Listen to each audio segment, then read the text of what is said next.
Greetings and welcome back. I think you'll all be very pleased to hear from a long-awaited guest, so someone who's been here in previous times. It's been quite a while. You could say a global crisis has brought us together again. None other than the artist formerly known as Reactionary Expat, now known as Franklin, linked to his channel below. But I think we're going to have a lot of interesting discussion and particularly insight from him because uh, he spent a significant amount of time living in Taiwan. He has Taiwanese family, and he has been arguably of many of the people I know, probably the most perceptive and just aware of the, I would argue, existential threat the CCP represents, not just globally, not just for the Western world, but globally. So with that said, I don't even know where to start. If you had a place that you'd like to start, then by all means, take over. Sure. Okay. Well, thanks for having me. The first thing you said, eagerly awaited. I'm not sure that everyone listening to your channel will be, but will feel that way. But yeah, where do I start? Well, for me, this all sort of the coronavirus all sort of came on my radar right at the beginning of the year, and since the end of last year, I had been planning a trip to Taiwan. I needed to go and sort out some business stuff over there and visit some people as well. So over the course of January, my wife, because she reads Taiwanese news sites and all of that sort of stuff, or her friends and so on, keep her in the loop, she began feeding me all this information about what was going on with the coronavirus and also how Taiwan reacted to it and all of this sort of stuff. So I was already quite aware of a lot of stuff. And then I was also aware of the fact that I needed to be prepared. So, for instance, in Taiwan, you're not meant to go out without a mask. So all of this kind of thing. So I flew to Taiwan in just the middle of February, I believe. And of course, it wasn't on anyone's radar in Australia, except some sort of articles in the left-wing side of the media talking about racism and potential racism. I mean, I could see. I was already looking at the sort of growth rate of all of this, thinking, "Wow, this is not a small thing." And I mean, I can get into this more later, but at the time, all that was being mentioned in the Australian media were a couple of reports about something happening in China, and then this sort of drip feed of the biggest fallout from this will be racism. And these ridiculous articles. One of my friends sent me an article about a Chinese whore in New Zealand. Well, this must have come later, actually. But anyway, an article about a Chinese whore in New Zealand who'd had to cut her rates in half, and people being racist and weren't procuring her services. But that was sort of the background in Australia. Otherwise, people were blissfully unaware. But I was kind of aware of all this. So I went to Taiwan, and I was amazed actually at how, I believe at that point they'd already shut down flights from China. But life more or less functions the same way within Taiwan, but they were right onto this from the beginning. So they shut down the border, and they were really good at keeping track of who'd had contact with people who got infected and all of that sort of stuff. And even the differences between when I arrived at the airport in Taipei and then a week and a half later when I returned to Australia. When I arrived in Taipei, it took me ages to get through the airport. Normally it's quite quick. It took me ages. We had to go through a number of checkpoints, and there was all this paperwork and all of this other sort of stuff. By contrast, when I returned to Australia, I just walked straight through. Nothing happened at all. And then at large in Taiwanese society, people were really sort of aware of all of this. And they have a really high population density there, so they can't really do social distancing. But almost everybody had masks on public transport and so on. And those people, supposedly you could get a fine, but some people couldn't get their hands on masks for whatever reason. I'm not quite sure Why? Because you could actually get them from the government. You could line up at a medical clinic or that kind of stuff every day, and you could get a certain number each day or week or what have you. I believe now it's 9 per week. And actually, my wife said the biggest concern in Taiwan at the moment is you've got guys complaining about the free masks that they've been given are the wrong color. So guys saying, why do I have to wear a pink mask, for instance? But they have no shortage of masks and all of that sort of stuff. So when I went there, life was just as it had always been there. Although they were really onto just things like as soon as you walked into a bank or any other kind of major shop, there was someone there at the doorway wearing a mask with a bottle of hand sanitizer to spray your hands as soon as you walked in. So they're really onto all of this kind of stuff. And it all seemed fine. I didn't have any problems when I was over there. When I returned to Australia, I was absolutely amazed at how slack it was. And when I was waiting for my father to come to arrive at the airport with my wife, I was just sitting in the arrivals lounge, and this was about 3 days before they banned flights from Iran, and there were a flight from somewhere in Central Asia had just arrived, and I believe it's Turkmenistan and Afghanistan border Iran, but Iran's kind of a hub for that region.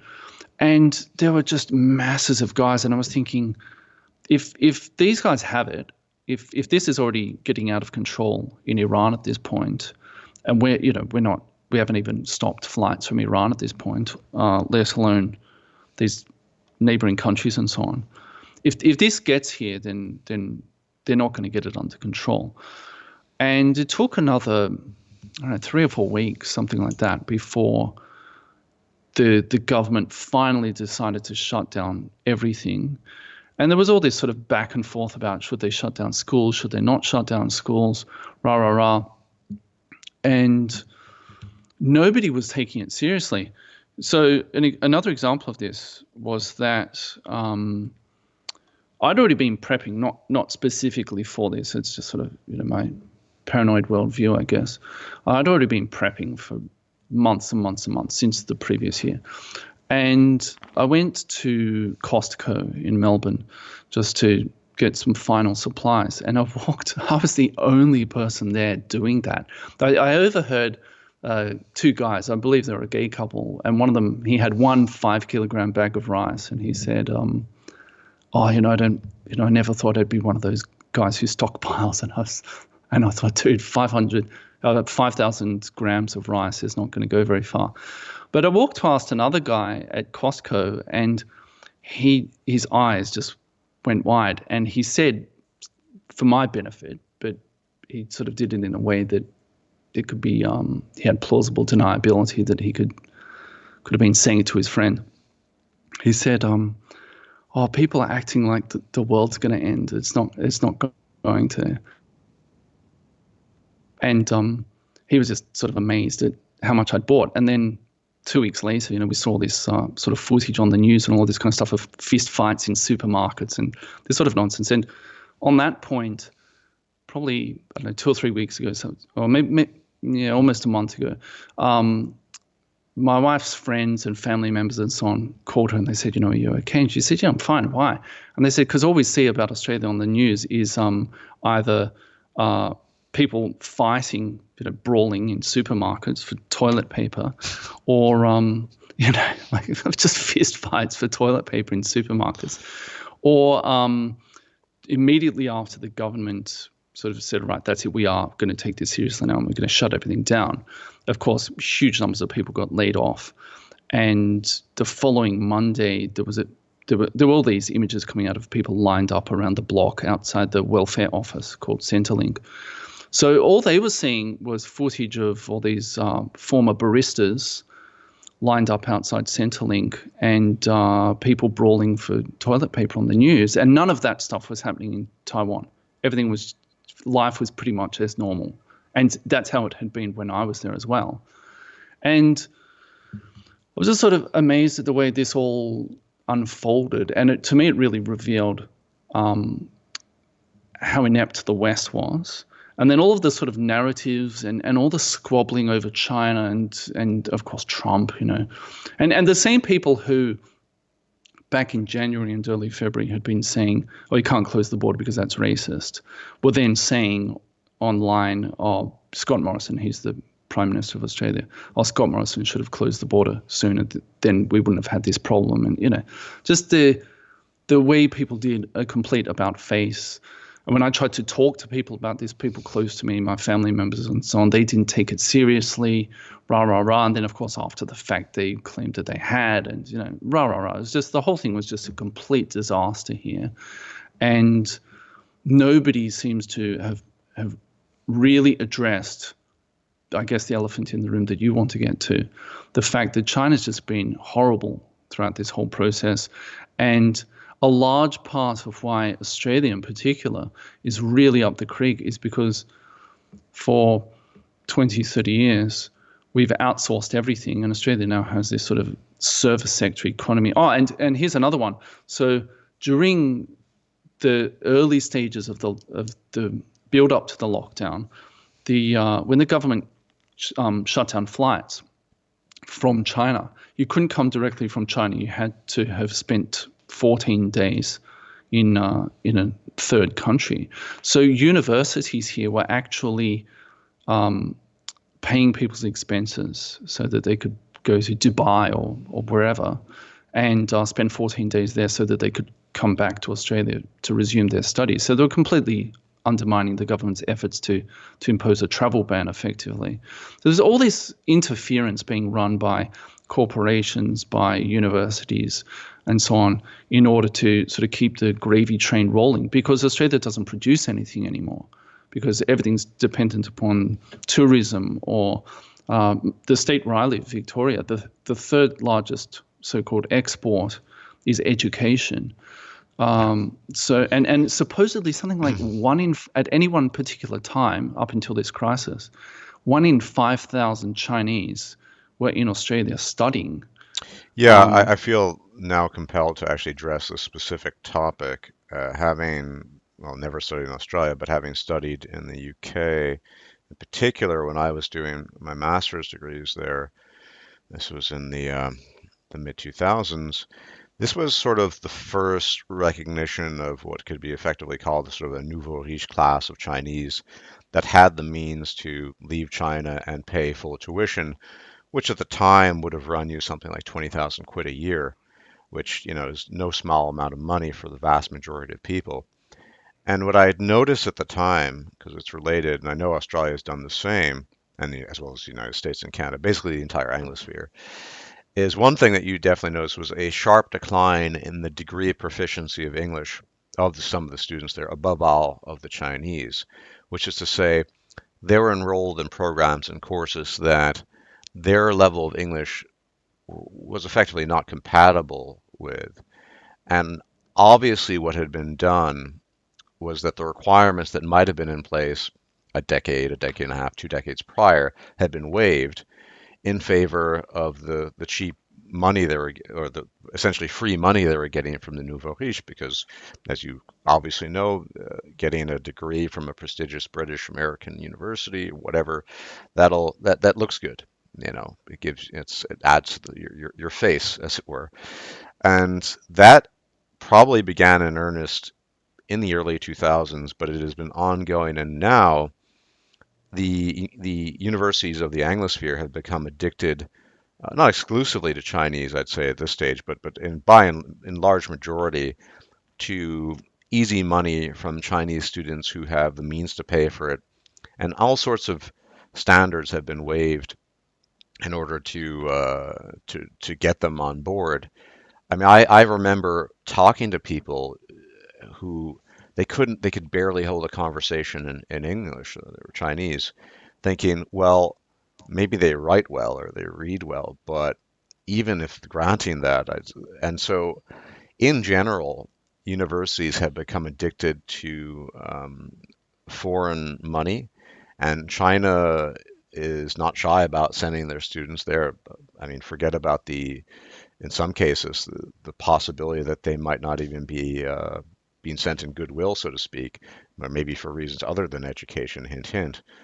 But Mm. this has been, yeah, Australia's I think the worst of the worst in this regard. But just amazing. Just comparing it to a couple of years prior, that the standards weren't being applied anymore. And you, I mean, you look at, I mean, obviously this is a high bar, but it's not as if back in the day, for example, it was a big deal that Lee Kuan Yew, for example, had trained as a barrister at Cambridge. I mean, he's a very, very high bar indeed. I'm not saying everyone needs to be at that level, right? But we've gone from a sort of Lee Kuan Yew standard for having students at prestigious universities in the West to, well, oh, you can pay the tuition. It costs you 25,000 quid a year. Oh, go ahead. It doesn't, thanks for footing the bill. Yeah, well, And we've sort of gone that way with the native students as well to a yeah, certain extent as also. But yeah, I know what you're yeah, but getting at. obviously they don't pay. They typically don't pay as much. I don't know how it exists Yeah, in that's right. Australia, but certainly, Well, there's a really sneaky thing that they do here, and this came in around the late 90s. So they were sort of aware of the fact that a lot of overseas students were not up to scratch. So a lot of universities started to introduce a kind of a thing, sort of a foundation year, or various private institutions did, where they would spend a year between whatever they did, where they were from, and their first year of studying in Australia. And they supposedly they'd get their English up to scratch and research skills and all of that sort of stuff. So they could sort of milk an extra year out of them, if you like. And it completely transformed the university, my university, the University of Melbourne. That whole area near there was quite derelict. And the real estate was pretty close to the centre of the city as well. There was a lot of derelict real estate there within only a few years, because I finished my degree in 97, 98. Hang on. It was 97. And then I went back in 2001. And just in that short period of time, the real estate had all been developed as housing for those students and so on and so forth. So it's not just the education system itself. There have been massive knock-on effects in terms of real estate, because that's another big thing in Australia. The construction industry is huge, and the real estate industry generally. And it's also been a backdoor to permanent residency and then citizenship and all of these sorts of things. And Australia's really over a barrel for China now. I don't know what Australia's going to do. And we don't manufacture anything here. That's another problem. So, for instance, I have a subscriber, and I met this guy earlier this year, actually, in January. One of my other subscribers, whom I've known for a year or two, he and I went to visit this other guy who lives in another rural area. And this guy, he's a farmer and also a scientist, an agricultural scientist. And I haven't been able to catch up with him on this information, but he's been sort of warning me for a good month or two now that there are going to be problems down the line in the agricultural industry. And the politicians will often tout lines such as Australia produces enough food for 75 million people, and our population is 25 million. So we produce 3 times as much food as we want. But the last message I got from this guy a few weeks ago was that he had been trying really hard for the previous few weeks to source agricultural chemicals, because they're not produced in Australia. And guess where they're produced? So even our sort of people often tout that Australia has food security and all of this sort of stuff. But we don't really. We don't really have food self-sufficiency if we can't get the required chemicals for industrial scale food production because they're made in a particular country. And he's been saying for like a month or two now that there are going to be difficulties with crop yields, and therefore there's going to be food price inflation later this year, and all of this sort of stuff. So I think people have no idea just how up against it we are. I mean, it's not just face masks. It's everything because we don't produce anything in this country anymore. And we're so over a barrel because all of our industries are either things like the hospitality industry was a huge thing. That's taken a big hit, obviously. But otherwise, it's education, real estate, tourism, these kinds of things. And so we're so over a barrel. Well, you do have enormous And mineral wealth, though, in yeah, Australia. we do. But again, guess who we sell it to? Yeah. But yeah, I mean, we have when you look at I've seen these sort of charts, and they're sort of they're a representation of the economy and they have different sized squares. And Australia's economy is similar to a third world economy in that basically we have primary produce, and this is in terms of exports, primary produce, and then we're really dependent upon things like tourism. We have a really undiversified economy, actually. Probably the only sort of thing that's a little bit different is the education thing. But otherwise, we don't have sort of a typical first world economy. And we're really over a barrel. And I don't think people have any idea how bad this is, actually. And people are just blissfully ignorant. And they really do, I mean, right up until the lockdown was actually declared, and even afterwards, they were still trying to get people back into the country weeks after they'd already announced this. I mean, if it had been me, the last place I would have wanted to be would have been Nepal or Ecuador or somewhere like that. I would have been at the first inkling of any of this. I would have been the hell out of those places and back to Australia. But they were still pulling people out of those places weeks after they shut everything down. And I overheard a conversation. I'm not sure what you'll make of this, but I overheard a conversation. This was my wife and I sort of got ahead of a lot of things and decided, right, we're going to socially isolate after this weekend. And this was a few weeks before they shut everything down. So I was at my son's swimming lesson, and this was sort of the clincher for me. And there were three mothers sitting nearby me, and one of them was saying, "Oh, I'm going to Bali next week." And I was sitting there with my back to them, and I was trying not to appear horrified. And she was like, "Oh, I'm going to Bali next week." And her friend said, "Oh, you're one of those people who'll bring it back." Ah. And then she said, "Oh, just drink enough that you'll pickle it. Oh, then you won't infect anyone." And I was just thinking, Jesus Christ, we are so fucked. We are so fucked in this country. Well, not And just these that these country. yeah, but these idiots. This was still probably 2 weeks or so before the official lockdown. But I was just thinking, if this thing gets here, we're going to be so screwed. And the government at that point was still sort of trying to. This was in the lead up to school holidays, and the government was trying to decide.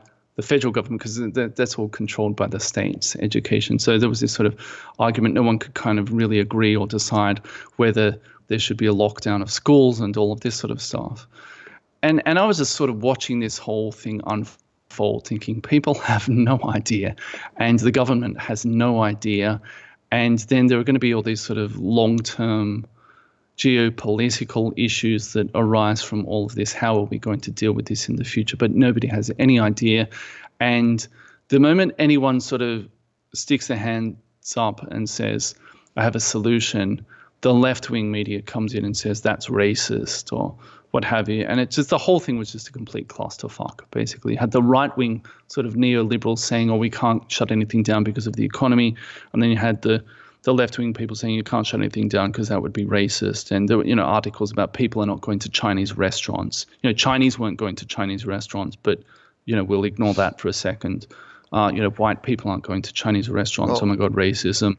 The whole thing was just a complete mess. a lot of this, I think, can be traced rightly back to, we've talked about this in the past, but I mean, Francis Fukuyama's End of History, the notion in general that we've been really fortunate in terms of pandemics, mass microbial threats is another way of putting it. The end of the Soviet Union, which was certainly an end of an epoch, and just sort of on cruise control, living in high times with obviously some bumps and potholes occasionally, but nothing of this scale. And I know there will be people who disagree on just how severe this is, but nonetheless, whatever it is, it's damaging at the very least the economy. And so, unfortunately, we've been lulled, and I mean society, civilization at large, into a sense of security that could never really be justified if anyone had been even the most negligent student of history. The idea that we had escaped some of the most, I mean, if you look at the consequences of the Black Death, I mean, it reshaped Europe at the level of genetics, at the level of culture, at the level of everything. Obviously, I'm not saying it's a one-to-one comparison here, merely indicate or demonstrate the point that pandemics, plagues, this is just a mainstay of life on planet Earth. The idea that we kind of got lucky for a century and a half a century doesn't tell you very much. And so the state of unpreparedness in people, which goes hand in hand with what I would call sort of this cult of positivity that's emerged in the last probably last 30 years, but probably more prominently in the last 15 or 20, that unerring optimism is not only justified, it actually correlates with the reality we live in, is something that has been a legacy of this mentality. We've some moved past all of the hindrances that had hindered our ancestors in history and prehistory, for that matter. Then we're in a new sort of a new dimension almost. I get a lot of this is the mentality of our times. Another way it's exemplified in left-wing ideology is the resistance. I mean, they have this whole thing where they claim that they believe in evolution, but at the same time, if you ask them about it, they'll say, Yeah, well, no, it's just culture and socialization, and you end up in this ridiculous circular reasoning. So a lot of these people just don't want to believe that there's anything other than what's in front of them, and they don't want to believe that there are real civilization, potentially civilization-ending threats that exist. I'm not saying the current crisis is civilization ending, but if anything, it's a sampler of the potential, not only that might come, but will come given sufficient time passing. And it doesn't surprise me that people react this way, nor does it surprise me that here in Germany, I've said this before, and I think it bears repeating, that fundamentally, in terms of the severity of the circumstances, from the day just prior to the government mandates and the local ordinances that required people to maintain distance, yada, yada, yada, everyone was going about his business as usual. yeah, Lovebirds in the park, picnics, yeah. basketball, you name it.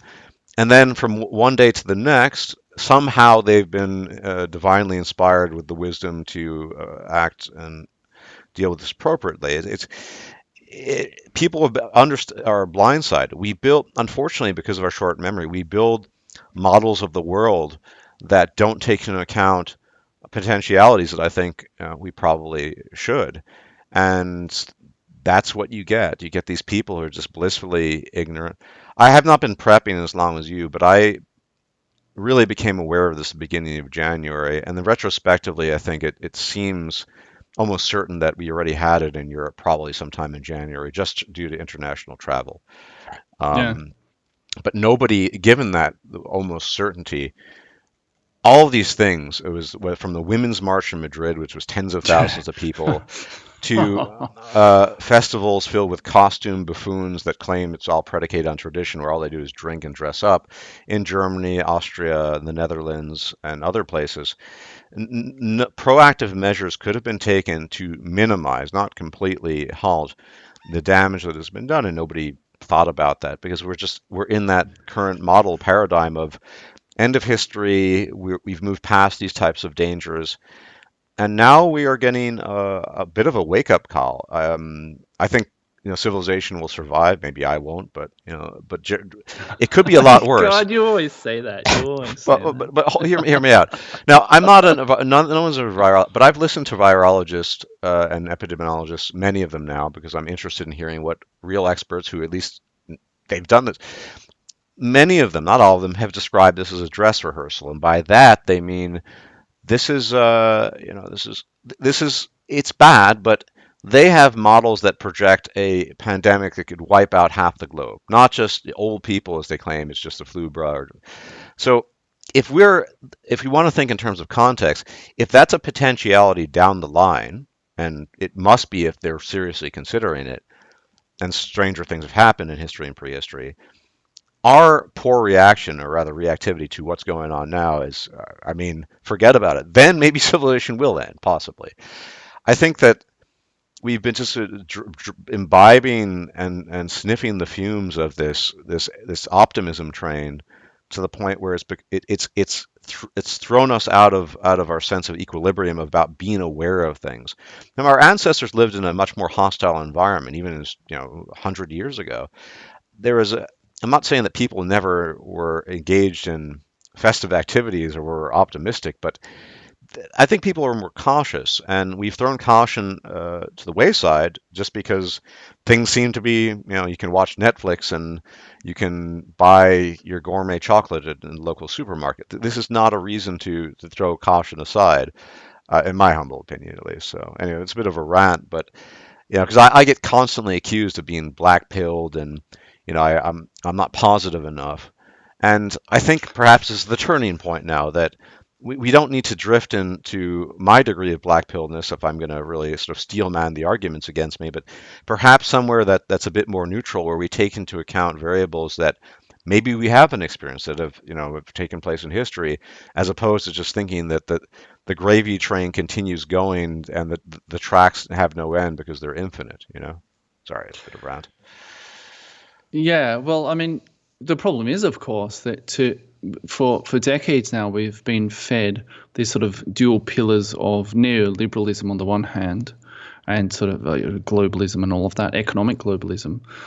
And on the other hand, we've been fed this whole thing of diversity and the mass movements of people and all of that sort of stuff, and all sorts of, shall we say, non-traditional living arrangements and all of this kind of thing. And for them to suddenly say, well, actually, the world is this sort of scary place and bad things can and do and have happened and will happen, would fly in the face of these sort of the twin pillars of Western ideology over the past several decades. So they'd have to try to reverse course on that. And that's why we see all this sort of Orwellian narrative coming out now, where people say things like, "Oh, it's everyone acting together. It's internationalism that's saving people from this crisis," and it's the way that you can get people saying, "Oh, we need socialism," when you had the nitwits in Spain who decided to have a women's march. What we need is more March leftist 9th, by the way. ideology. They had Yes, that's right. certainly, I mean, yeah. Italy was already in lockdown and meltdown, but what we definitely need is a feminist rally, because ideology trumps reality, right? But that's the thing, right? You can get these idiots who will say, "Oh, Trump handled this badly. What we need is socialism." And you say, "Okay, all right. So what? Like in Spain, because they handled it so well, did they?"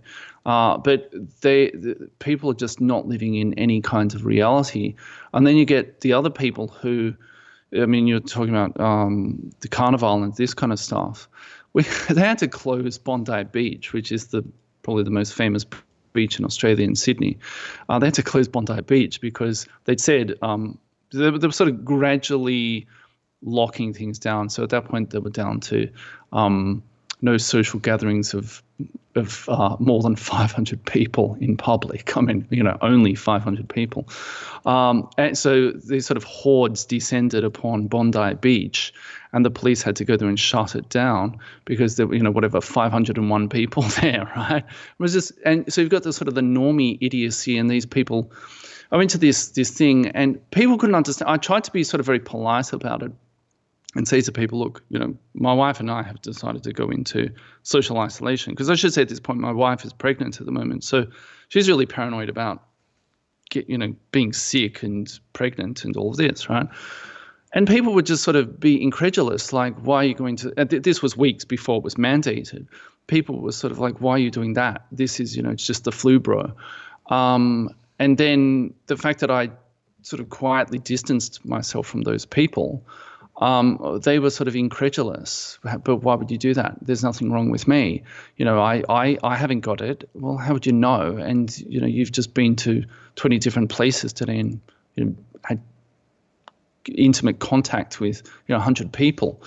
But we get this sort of the economy and but nobody should stop me from being able to go out and buy a new television or whatever they do, or oh, I just want to go to Bali next week, this sort of thing on the one hand. And locking the border down would be racist. And the greatest fallout, I mean, these idiots are still going on about this, the greatest fallout of this will be racism, never mind the sort of potential for this to have killed millions.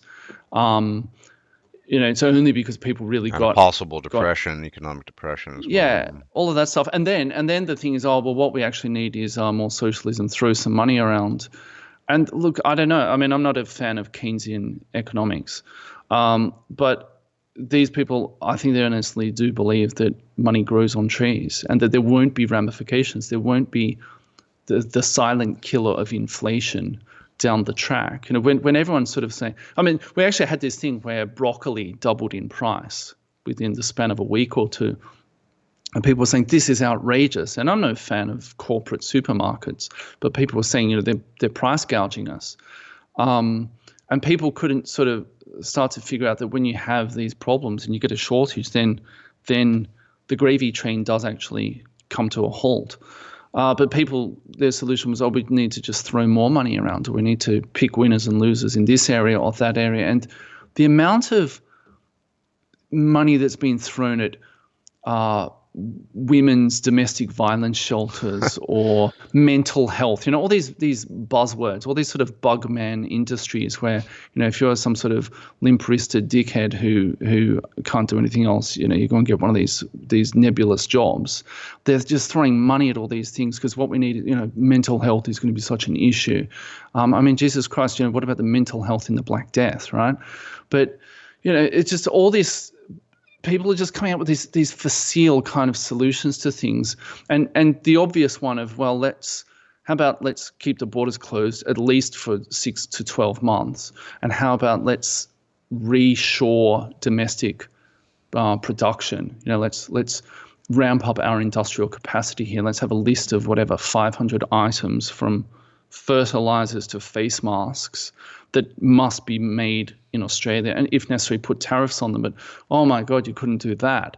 And so the whole thing's just this complete clown show from both the left and the right. The twin pillars of neoliberalism and sort of just liberalism, if you like.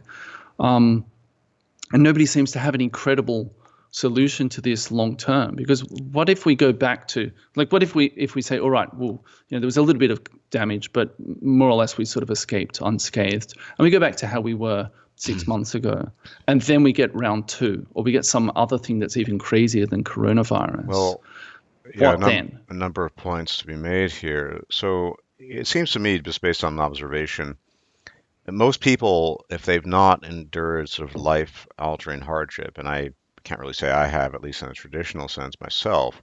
I always bring this example up, but my father grew up during wartime Europe, and his entire life had never been able to let go of the idea of not wasting food. And so I, flippant as I was as a child, and probably to this day, even to some degree, if I didn't finish the chicken, I'd chuck it away, and nope, he would just stuff it. I mean, that's the sort of mentality you need to have to actually go through something where there are real shortages, real things affecting you, that sort of thing. But the Um, same people living that way are the same ones saying we need to stop consuming, climate change. We need to, well, oh yeah, it's live a hypocritical. simple I life. don't. It's I'm like not it's all saying that's this. right, but they haven't been through such extremes. And here, whatever you think, I know there's some people that think it's either just a flu or it's just a complete hoax. But here's the thing: as we do not have a vaccine, there's no way to just the herd immunity thing. I've seen some reports that suggest that it's not. We just don't know enough about this, and because of different things like the fact that you're in the southern hemisphere and you're going to enter a new season, this is probably something that's going to be off and on, have to be dealt with at least for another year and a half, if not 2 years. So yeah, there's going to be a concerted effort to try to get things back, I think, to normalcy, whatever that means. But I think the damage has already been done. We might see changes in the way certain industries are structured, maybe even education, possibly. But there will be that desperate attempt to just every business as usual. But I'm not. I'm not. It really depends. I mean, how far do have things have to go until people really become aware and cognizant? Do the streets of a city need to turn into a charnel house? I'm being a bit grim here, but in order to drive home a point that things are serious. Um, it hasn't even been I think of typically the situation I think of as probably the most extreme off the top of my head was the man-made starvation of Holodomor, I believe in 1932, Mm. where neighbors would hunt each other, so to speak, in order to eat each other because that's how bad it was. No, we're not even close to that, but imagine going through that and the impact that would have on an individual. This purported stories of mothers sacrificing themselves so their children could basically eat them in order to survive. Um, how bad do things have to get before people finally let go of this just business as usual. Let's just maintain things status quo as we have for the past 2.5 decades.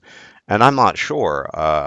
I think, let's be honest, as bad as things are, we still largely have not seen real deprivation. Most people still have No, enough food. no. Although I've been seeing reports from the United States of huge queues or lines, as they're called there, Yeah. so-called bread lines or the equivalent of, for food stamps or what have you in various urban centers. So it might be beginning. But even then, I think until the sort of the hoity-toity middle class gets hit, where there's real deprivation, and by that I don't mean minor pay cuts or they can't hang out and have their lattes. I'm not sure if we're going to see much change. Everyone's desperate to get back to quote unquote normal, whatever that means. But even though the economic damage done now, and I fully concede that there is for whether that's another point. We talked about this privately, just private. There isn't a good decision you can make here. You're damned if you do, and damned if you don't. Mm. There are Yeah. some people obviously offering the solution, a solution. I mean, I don't think we could use words as solution in this context, but of just let it rip through society, just let everything take its course, whatever losses might be. We need the economy to function okay. Guarantee you that some contingent of people, will be very dissatisfied with politicians. They would say you did nothing. Now, with the current solution, alternatively, is you're letting the economy implode. You're doing this. There's no good solution here. Every decision you take leads to negative consequences. It's just a question of which ones, right? Yeah. And the sort of passers and hacks out there are going to leap upon that you did A instead of B. But if it had turned out the other way, they would have said you did B instead of A. Yeah. They're just cynical, Classic you catch know. And 22, perhaps the yeah, embodiment of it in some ways. yeah. Um, I mean, part of the deeper problem with this though is that in theory, a country like the USA shouldn't have problems. A country like Australia shouldn't have problems. I mean, Taiwan has to import some of its food, and yet somehow it hasn't sort of gone into complete meltdown. But um, to bring it back to that, a large part of why they were able to respond in the way that they did was because they weren't completely beholden to importing every single thing, which is weird because they do import some things, and that a country like Australia should be much better positioned. But as I said before, this sort of idea that we grow our own food is actually not entirely correct. But certainly on the front line of all of this with medical supplies and all of that sort of Oh stuff, yeah. Taiwan didn't have to worry about that because they produce their own. Australia doesn't produce those things, at least not in large quantities. And so of course they couldn't shut down the economy in a sense, or of course they couldn't sort of completely overturn this idea of neoliberal economics and so on, because what would that entail? Because these things don't just grow on trees. We don't have the manufacturing capacity for these things. And similarly, shutting down the economy.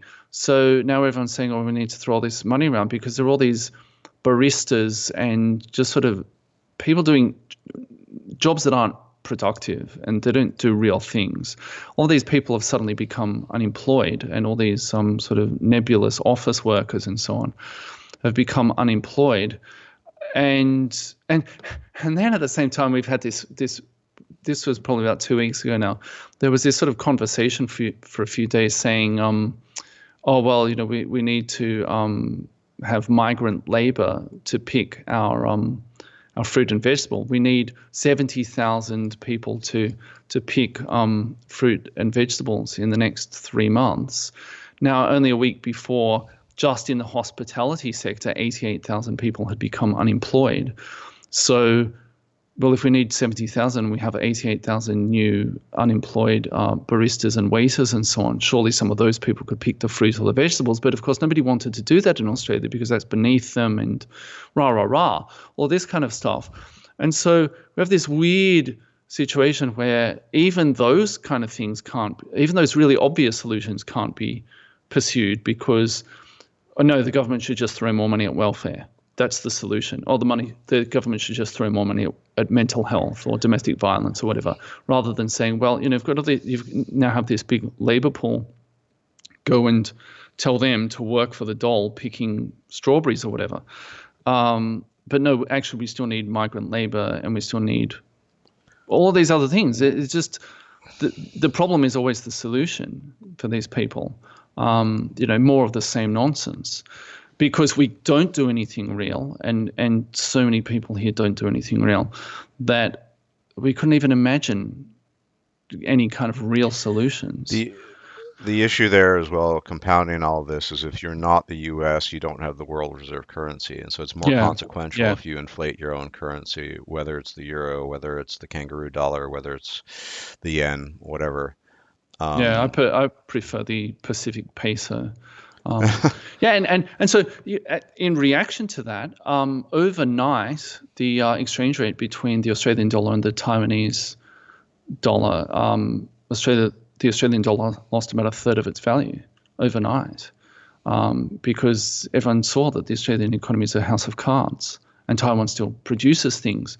Now, that's the crazy thing about it. But at the same time, if I say these things to the average Australian, there's this thing, I call it middle class white supremacy, where the same people who are they're very sort of bien pensant in terms of they'd be horrified if you were to call them a racist.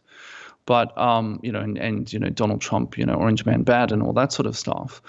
But these people, if you say, well, Australia's made a complete balls up of this, and it's not just the sort of centre left, centre right federal government. The whole country's made a balls up of this, and this has been decades in the making.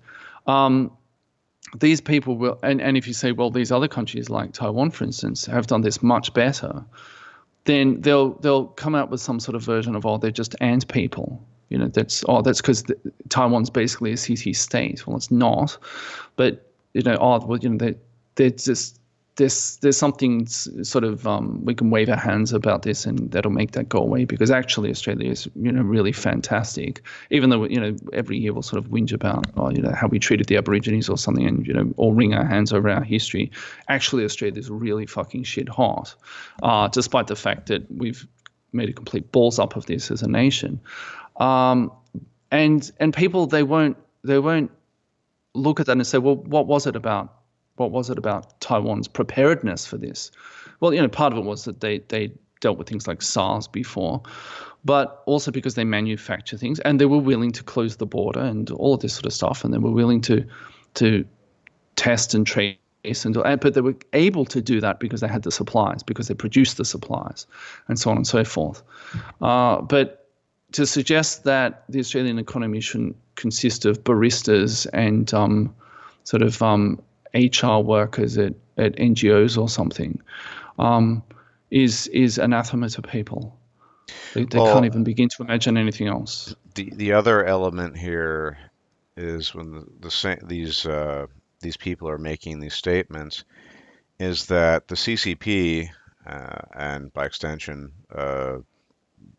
whoever is attached to them, which is pretty much everything in China, they will play us, and by us I mean the West, by our own rules. So they'll Sweden wanted to maybe isolate some people who had come from China, and then there were threats of sanctions. And they will play the quote unquote race card. Meanwhile, of course, they're if you're a foreigner in China, particularly if you're of African descent, you're not. It's not a good place to be right now. Uh, Mm, so mm, they play by their own rules and then use our rules against us. And I think that one thing that should be apparent as a result of all of this is that I don't know if it's a good thing to extend the rules of honor and fairness to an entity which knows no such thing and certainly is not playing by these rules. But I don't see any way other than on the sort of CCP question.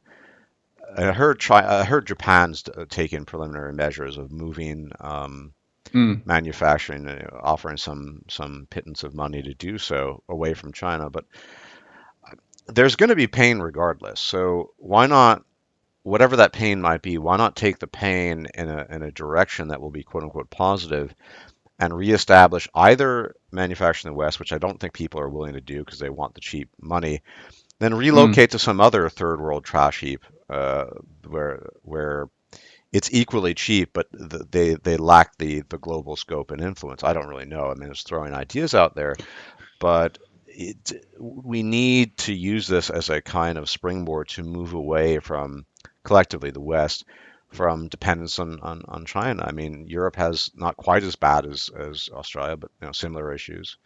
The United States as well, and you know, although there has been, I've noticed, and maybe it's because the relationship is so tenuous, all the African countries that the CCP has been courting for close to 2 decades now, in light of the treatment of some of these people, particularly Nigerians, they're getting a little bit of pushback there.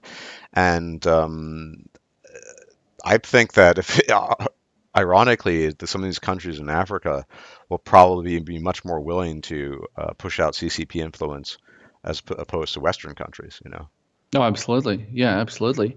I mean, we've seen all these things like Chinese actually, on behalf of their government, because they're nationalistic, right? They're very nationalistic, um, buying up supplies from Australia and sending them to China, medical supplies and things like that. Um, and people can't quite wrap their heads around this. They can't quite wrap their heads around the fact that other places actually have their own vision that isn't the modern leftist Western vision that we're all going to be holding hands and singing kumbaya. That other groups of people are in it to win it. They have their own objectives. I mean, this is this sort of middle class white supremacy thing I talk about, where people will say, "Oh, we believe in diversity," but they won't acknowledge that there are other civilizations that have their own worldviews that often are directly opposed to our worldview in the West, and that they're in it to win it. And they're not all secretly white people.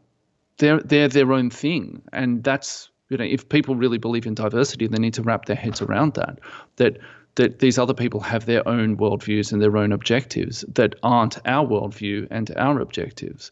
But they can't wrap their heads around that because somewhere in there they figure, oh no, that's a trick. I'm going to be called racist for thinking like that. And so they want to hold this sort of contradictory idea at the same time. And yeah, the idea that the West is sort of the epitome of racist evil. But now that Africans are being horribly discriminated against in China, and they have Actually been discriminated for against, as ages, in right? evicted Yeah. without any Yes, that's right. reimbursement, and Yeah. yeah, Yeah. Yeah. Like really stuff that actual if it racism. Yeah, yeah, it's sort of this stuff. If it had happened in the West 12 months ago, there would have been rioting and dead police and just the whole box and dice, right? yeah.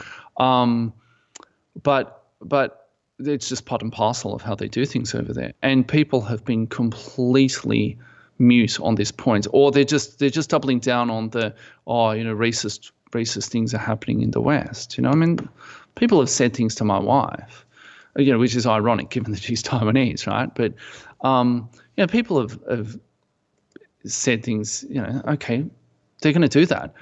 But people, they can't wrap their heads around this whole sort of thing of the CCP and Chinese, because it's not just the CCP.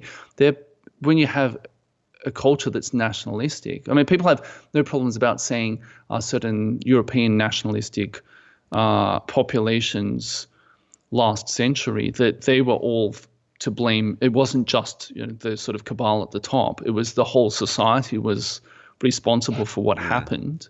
They have no problem with saying those things, but if you start saying, well, these guys who are going around buying up medical supplies from your local pharmacy on behalf of the CCP, they're not sort of independent actors. It's all part of a Yeah, well, concerted the effort. other day I put out a video. I don't know if you caught it. It's a sort of gaming perspective, but Tencent, which is essentially Yeah, I yeah, regard yeah, it. Yeah, yeah. I mean, do I think they're reluctant to act like, I guess we'll have to conform to this? No, I think that they're probably relatively enthusiastic about enforcing CCP mandates, all the while making a profit.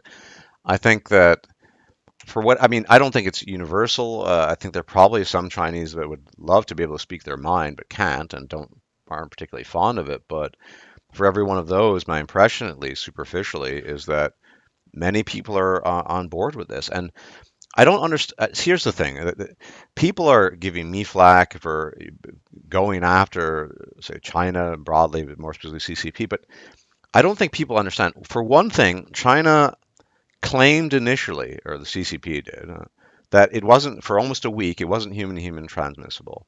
They kept on changing the story. They issued forth propaganda to their own people claiming that it originated in the United States. Then they couldn't keep their story straight, claimed it was in Italy or started in Italy. All this is rank nonsense. It's simply not true.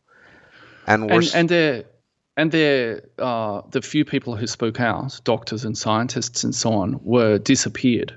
And yes, so people talk about, oh my God, Trump, he's using this as an opportunity to become Hitler.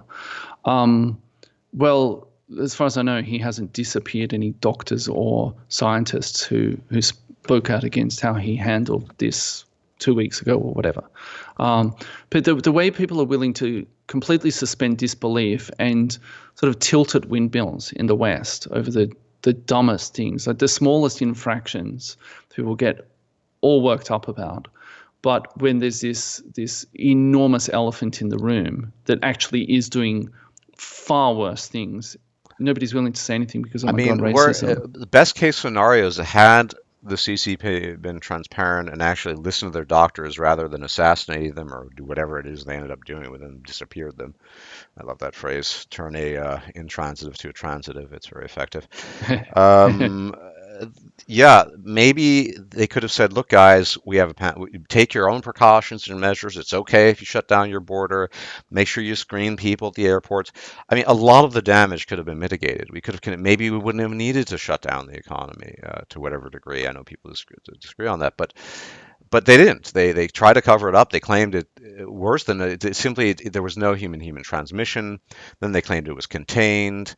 Then their numbers for weeks went silent. If you look at the Johns Hopkins map, where it was just static, which is impossible, literally Yeah, impossible. yeah, It's a, yeah. and I get flack for giving them manure. Well, I there's a preponderance of evidence that they're not good faith actors. That whatever the particulars of this pandemic might be, that they are ultimately responsible for, at the very least, horrible mismanagement, if not outright malice. And even if you want to grant the horrible management thing, this obsession, particularly in Eastern culture, especially in China, of saving face, at the price Yeah. of what? At the price of Yeah, they're shutting really down? It's awful. brittle, really, Yeah. really brittle egos. I mean, and again, so people talk about Trump and his massive ego, and he does have a massive ego, but just because Xi Jinping is not sort of tweeting, this sort of stream of consciousness all day, every day, doesn't mean that he doesn't have a massively Well, brittle should I ego. mention his alternative, his alias? We all know who Winnie the Pooh is, right? I mean, Yeah, yeah, yeah. That's right. so That's right. you might, yeah. I mean, for those of you Yeah, who I don't know. know, it's been claimed that there is a likeness between Winnie the Pooh and the illustrious leader of the CCP. Um, I can't confirm or deny this. Maybe it's true. I've also been called Eeyore, by the way, on occasion, so it happens. But I wouldn't disappear people who made that claim. So they're free to refer to me as Eeyore if you so choose. I like donkeys.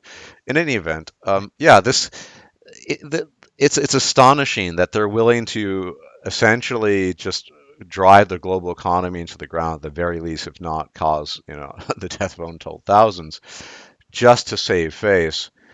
But at the same time, I mean, the hypocrisy is not lost on me that you know look at the things like the rape of Nanking and how vehement they are in reminding the Japanese Mm, of the Japanese do their own save face routine of trying to either ignore it or just do a whitewash. But at the same time, I mean, I'm not I'm not particular. I don't love the Uyghurs, but everyone knows what's going on in Western China, right? At least yeah, I'd like to think they do. That is that they effectively have let's call them retraining camps for yeah, people who aren't following with the party line. It's just hypocrisy from top to bottom. And I actually look, I'm not a political person. People are wondering why I'm getting all worked up about this because whatever wherever you are in the world, now we're all affected by this. This isn't just yeah, let's say you don't give a rat's buttocks about the concentration camps or the equivalent in Western China, or Uyghurs being oppressed, or doctors and scientists just being disappeared. Okay, fine. But at this stage, it's gone well beyond the borders of China. Now, all of us are affected to varying degrees. All of us are going to take some economic hit. Let's say if oodles of money, you're still going to get hit by inflation because there's going to be some impact of that. And if not, it's that much worse. Not to mention the potential health risks, however you may gauge them or how real you might gauge them to be. As far as I'm concerned, the CCP made this personal by endangering the world economy, causing a massive health risk through the best case scenario, mismanagement, worst case, just sort of active malice. And I think it should be readily apparent that this should be the clarion call to at least to develop an awareness for the risks here. Like, I'm not people have been these accusations. I'm not unaware of the problems, for example, in American-Israeli relations or Saudi Arabia. I just think the biggest fish to fry at the moment is certainly China and the CCP, and I think it's undeniable at this stage. But you know, whatever. I just that people wonder why I'm so exasperated at this stage, and it's because everything everything has changed now. This won't be. There's no happy ending here. None.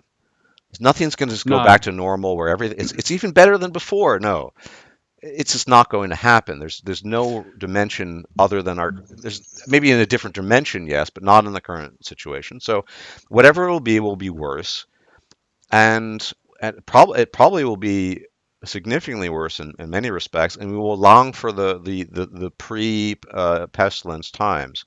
But I think that, and it's interesting that I've noticed your Sky News in Australia. I've been watching some of these snippets. Has been ah, taking a very hard line with China. I mean, it could be clickbait. It is clickbait in part, yeah, but very sort of enthusiastically trying to call them to task for what happened. yeah. I don't get Sky News because and I don't have cable and I don't watch them on YouTube or anything. Yeah, I suspect with a lot of that stuff, it's sort of a deflection as well, though, and and they have this sort of general neoliberal, neocon positions on everything else. So I'm somewhat skeptical about them because a lot of their other ideas sort Sure. of have led to where we are now, and their sort of geopolitical opinions in general. Yeah, I mean, some people are very critical of China, but again, so the solution to this would be to say, okay, in the short term, maybe we need to ramp up production in Vietnam or something like that, Yeah. or I don't know, India or Bangladesh or something. In the short term, in the long term, maybe we need to make things here.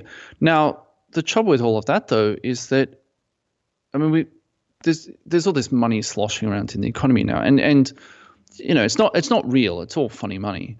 But they're throwing money at out of work baristas, and I keep sort of harping on about them, but that or domestic violence, all this sort of stuff, rather than saying, well, let's throw a whole lot of money either at finding a cure to this or to build industry. Instead, we're just going to piss it away on, whatever for the next 3 months that will have no long-term benefit at all. But because everyone's squawking about, oh, well, we need to throw money at these stupid things, because those are our priorities as a nation, because heaven forbid we should have a sensible discussion about this, because there are all these articles in the media about the people who are the most affected are the poor, the disabled, immigrant workers, all these groups. Okay, fine. But once we've thrown all this money at them and they've consumed that, and then we have to deal with inflation and all of these other issues down the line, and when we have a massive amount of debt, and there are only a few ways you can deal with debt. We're not going to sort of magically Keynesian, in some sort of Keynesian fashion, grow our way out of it. We're going to have to make hard decisions down the road in terms of taxation or cutting spending, but probably by printing the money and just inflating it away. Once we actually start trying to address that kind of stuff, it all gets too hard, and it's like, no, just throw money at dumb stuff again. And so anything that could get us out of this position, whether it's the domestic issues or the geopolitical issues, is not going to happen, because that would mean that people would actually have to get their heads out of their backsides and let go of these stupid ideologies, these twin ideologies that they've had for the past 30 years. And we'd have to come up with something different. But that would be some sort of return to the bad old days for people. Well, we're going to get a return to the bad old days anyway, because we haven't conquered death. We haven't conquered disease. We haven't arrived at the end of history. But these people, they just can't let go of that, because to let go of that would be, you'd let the racists win, or you'd let the bad people win, or whatever. It's just, it's so idiotic. Well, and one it's thing, so juvenile. example of what we wouldn't be willing to do under the neoliberal regime that's been in place would be raising tariffs on Chinese products to the point where it's so cost prohibitive no one would buy them, which would damage. I Yeah, think, look, yeah, I'm firmly of the view, realpolitik, whatever, countries of interest. I think that it's important to have some degree of ethical conduct, lest you end up like the CCP or some other, the Soviet Union, whatever. But, I think that we're in some sense in some kind of war with China. And not a formal one. I wouldn't endorse that, but you know, we do need to hit the Chinese economy where it hurts. I mean, if they threaten us all the time. They use our own rules against us. Things like this work. Tariffs work. They've used them in the past. Japan had tariffs on foreign goods. No, I mean, some people complained, but it didn't do much. All of our countries respect. I mean, Australia could do it. The United States could do it, and it would at the maybe just through sheer force, brute force, at least some policy decisions in China to change with regards to the rest of the world, at least. There are things that you could do. I think tariffs would be the easiest one. It doesn't really require nearly as much effort as sort of uprooting yourself and then establishing manufacturing plants elsewhere. We're not going to do that, though. We'll look at intellectual property theft and stuff like that as well. I mean, it's Yeah. just they're not good faith actors, and we need to start with the principle of I'm going to mangle this word, reciprocity, and say, well, if they're not going to act in good faith, then why should we? Exactly. Or maybe it's not that we should act in bad faith. Maybe we just shouldn't engage with that entity. If Well, you're dealing with an irrational person, you don't say, well, I'm going to behave in a very rational way. That's a road to ruin. You say, I need to avoid this person like the plague. And we need to, if yeah. you're part of the parliament, and we need to do the similar thing with nations. If we really believe in the environment, if we really believe in human rights, all of these sort of these sacred cows of the West that will throw around, oh my God, Trump is literally Hitler and he wants to burn down the Amazon or something, right? Bolsonaro wants to burn down the Amazon. if we really believe all of this stuff, well, let's put our money where our mouth is. And look, I don't know what the human rights record is in Vietnam. It's probably not great, but there are enough nations. Pretty much every country that has a border with China has some sort of dispute with them, or Yep. China fought war Thailand. with Vietnam. Well, China doesn't border No, Thailand, it but doesn't. It doesn't. But yeah, they've already there's a meme war going on, and the right. CCP is angry at Thailand, so it's decided Well, that. I mean, everyone, they've managed to piss everyone off, basically. They have a long-standing border dispute with India because they had a war in 62 or 65 or something. It was in the 60s. And they actually took a tiny bit of land off India. And they had a war which they'd lost to the Vietnamese after the US Vietnam War. There was a war at I think 78, 79 or 80, somewhere around there. And the Vietnamese actually won. So they have neighbors who really dislike them. And also China supports Pakistan. So, India doesn't like them for that reason also.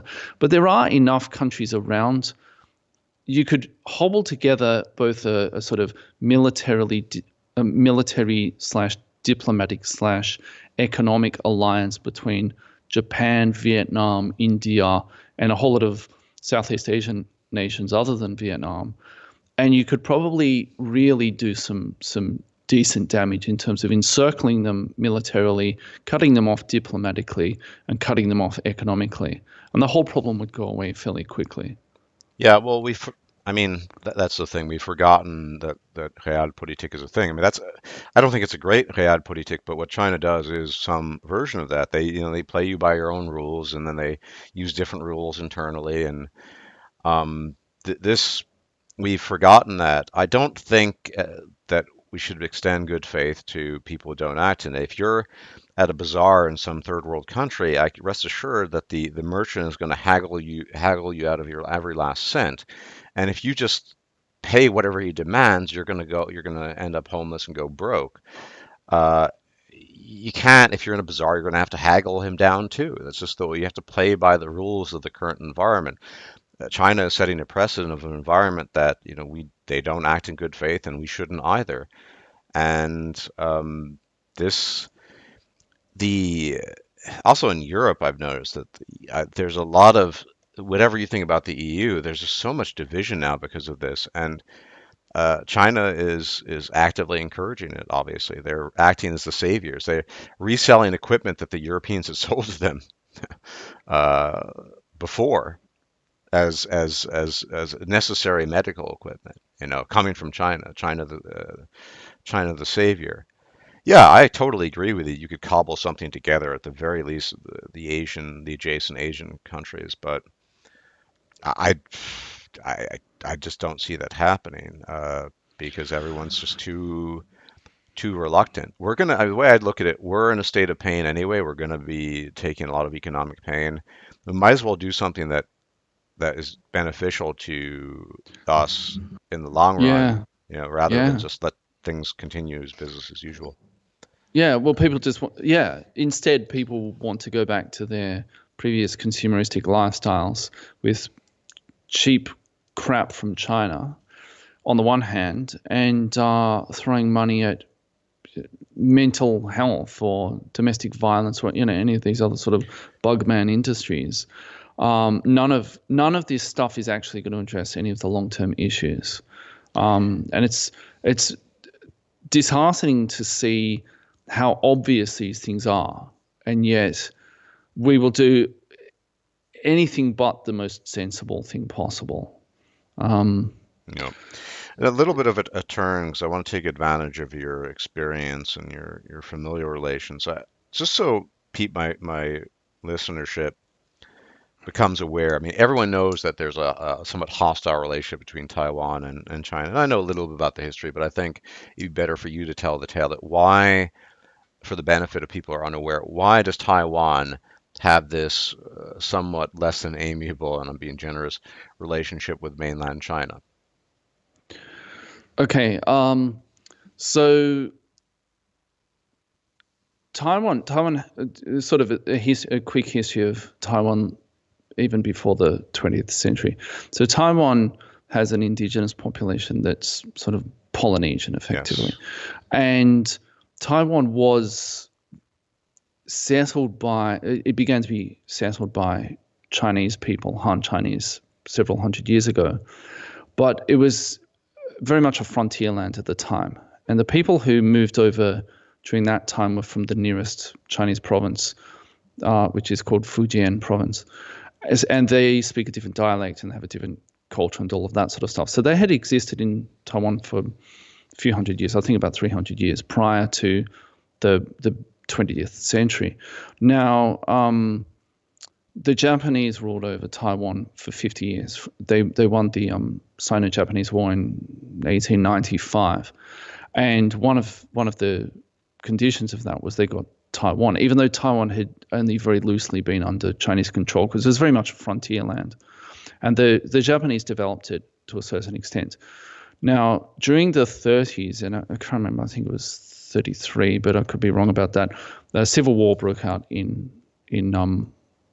China. China had become a republic in 1911, and then a civil war broke out in the 30s, and that was sort of it was put on ice temporarily to fight the Japanese, and then it resumed after the Japanese occupation finished. Now, during that time, the nationalists were supposedly in power in China, and because Japan had to supposedly give Taiwan back, it gave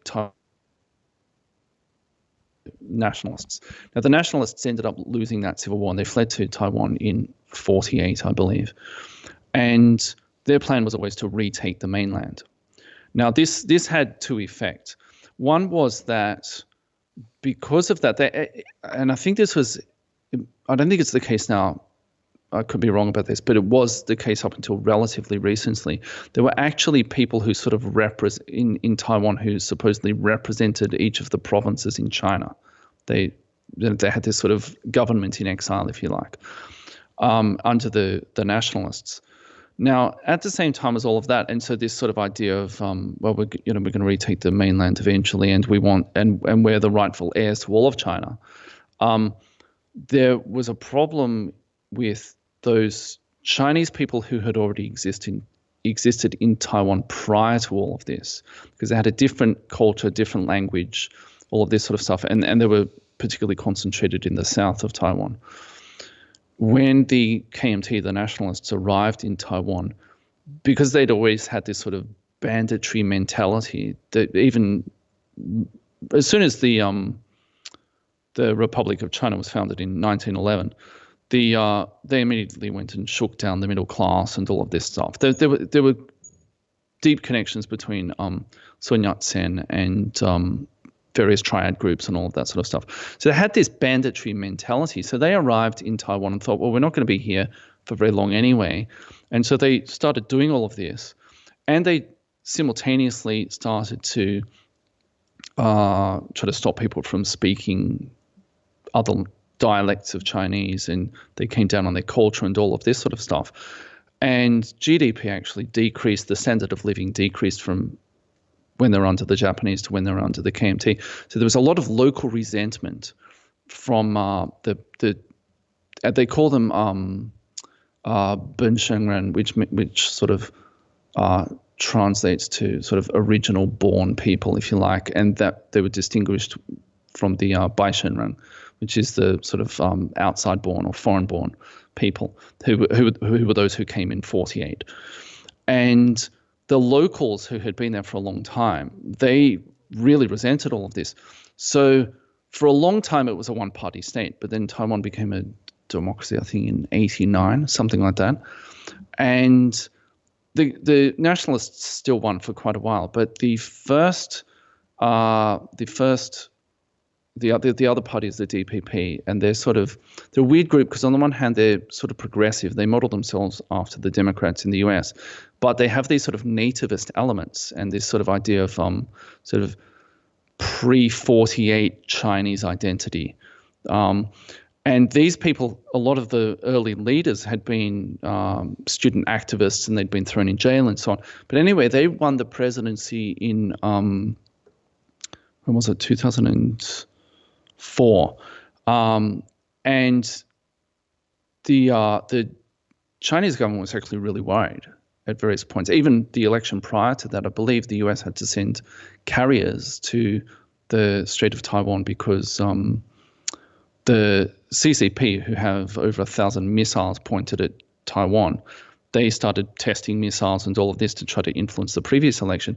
So when the DPP, they have this sort of nativist idea of sort of the Chinese people who had been oppressed by the newcomers, and they didn't want to cozy up to China at all because they didn't have this notion of we're sort of the rightful heirs to all of China. No, we're just all about Taiwan.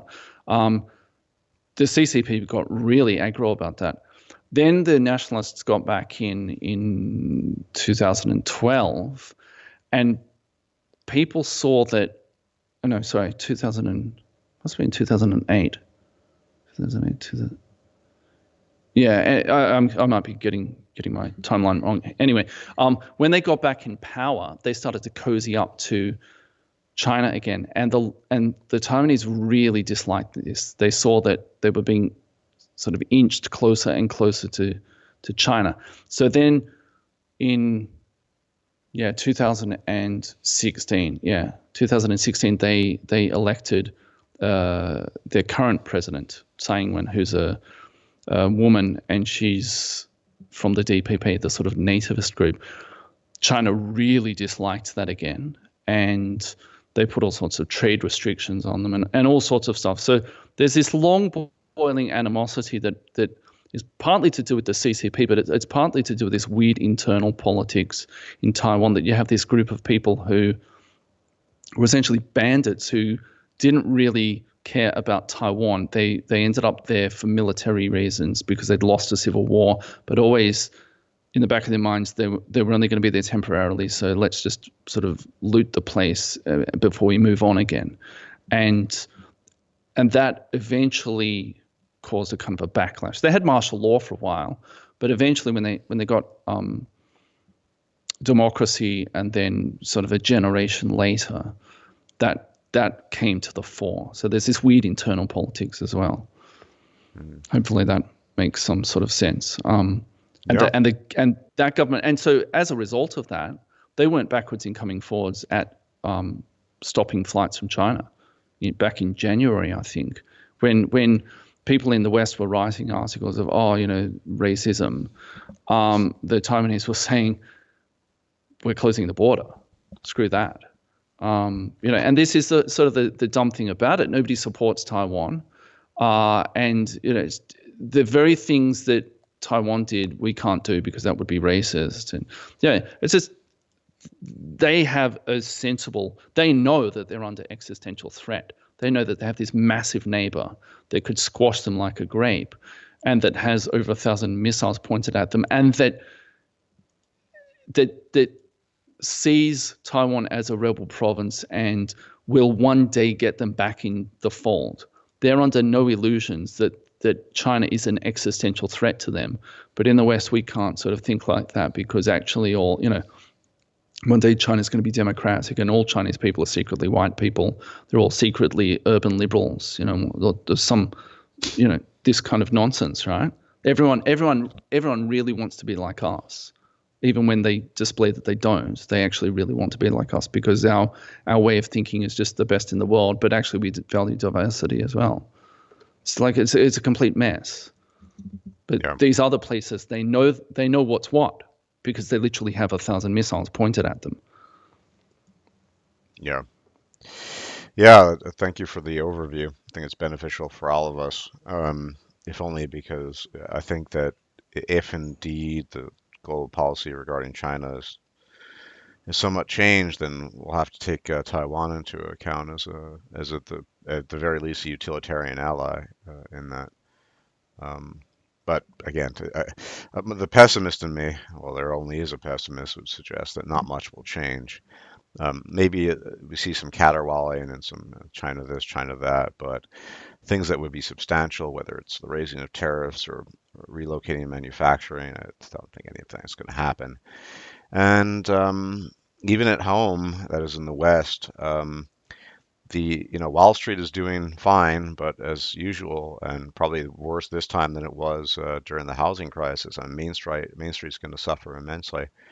Um, the bread lines are building up, Yeah. and yeah, Yeah, it's this weird thing where they've thrown money around, a massive amount of money around, some of it to corporations, some of it to ordinary people just in sort of stupid ways. And there's been a massive amount of moral hazard brought into the system now because, well, if you're going to give a handout to this group or individual, why not this other group or individual? Where does it stop? How do you eventually pick winners and losers and all of that sort of stuff? And none of it seems like it's going to go anywhere productive, from what I can see. At least in this country, I haven't been following it too closely in the US, but over here, I didn't think it's really going to do very much. It'll be a sort of a short-term sugar high, and then the crash will really sink in. yeah, yeah. There's no happy ending, at least in the immediate and well, next couple of months, and probably not the next couple of years. It's gonna take a long, long time, and I doubt many lessons will be learned since most people are still stuck in this framework of yeah. I, I mean, I still know boomers, including my parents, who were talking about their postponed vacations. That oh, I've had to postpone my vacation to my parents were going to go over to Germany this year to there's some place where they do they do this play. It's a nativity play, No. and it's in some little village. They've been doing it, for 7,000 years or some ridiculous amount of time. And there's some guy there. Apparently, he started off playing Jesus as a baby or something, and now he's going to be one of the wise old men or so. I don't know. Anyway, it's at this little town, and they were going to go over and see this thing later this year. But of course, that's all on ice. But people like my parents and some other boomers, I know they're still talking about when they can resume their vacations next year. Like this is all terribly inconvenient. Yeah, no shit. That's But odd to me. I don't yeah, a lot know. of people. My parents, particularly my father, is silent generation. And again, I think maybe it's the wartime experience. He's super, mask, gloves, excessive hand washing, extreme caution, not not really looking for an end in sight. I suppose in part because he's ready to go in a lot of ways, but uh, yeah, Yeah, my parents weren't. I mean, my mother, she's not in good health at all, and I kept trying to make this point to them, and and they were talking about, my mum was saying, next week I'm going to go and have coffee with my friend, and I was just like, really, you don't need to. You don't need to. Wait till this is over, then you can go and have a million cups of coffee at a cafe. But then they sort of switched just like that, kind of, not really, where they read that some local guy there'd been a local case or something, I don't know, and then they're like, the government's not going to give me a bed in hospital if I get sick, and this is really serious. Oh, but tomorrow I'm seeing this friend of mine. I'm like, what are you talking about? kind of And all I over the just map. need, yeah, and I just had to go to the supermarket. Why? You told me you have a month's worth of food. Oh, because I needed to get this completely irrelevant thing, But that was really important for me to get. And we're saying, it's like mum is really vulnerable. She's not in good health, and she had a stroke, and she's always had issues with her heart and lungs. Like she's a real, she's probably in the highest risk category, right? And I just sort of did some back of the envelope calculations and said, well, there's 6.5 million people in our state. If only 1% of them required hospitalization, that would be 65,000 beds. Do we have 65,000 beds? Do we have the medical supplies and medical staff for that? What do you think? No. Well, then why are you taking this risk, right? But yeah, I mean, people are just sort of, they just want stuff to, and my dad will say, I don't think life is going to go back to how it was.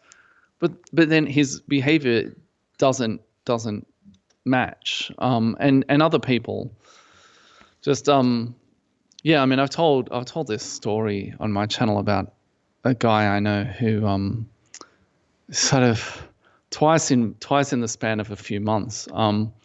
He got caught. He went into the bushfires in just after Christmas. He went to the to an area that if the bushfires came, he'd be completely cut off. And of course, he did get cut off. And of course, as you would, not only would you do that, but you'd go there with your pregnant wife and your kid and somebody else's kids because they couldn't go.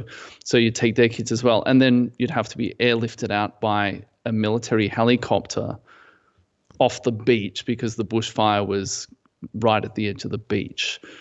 And this guy, a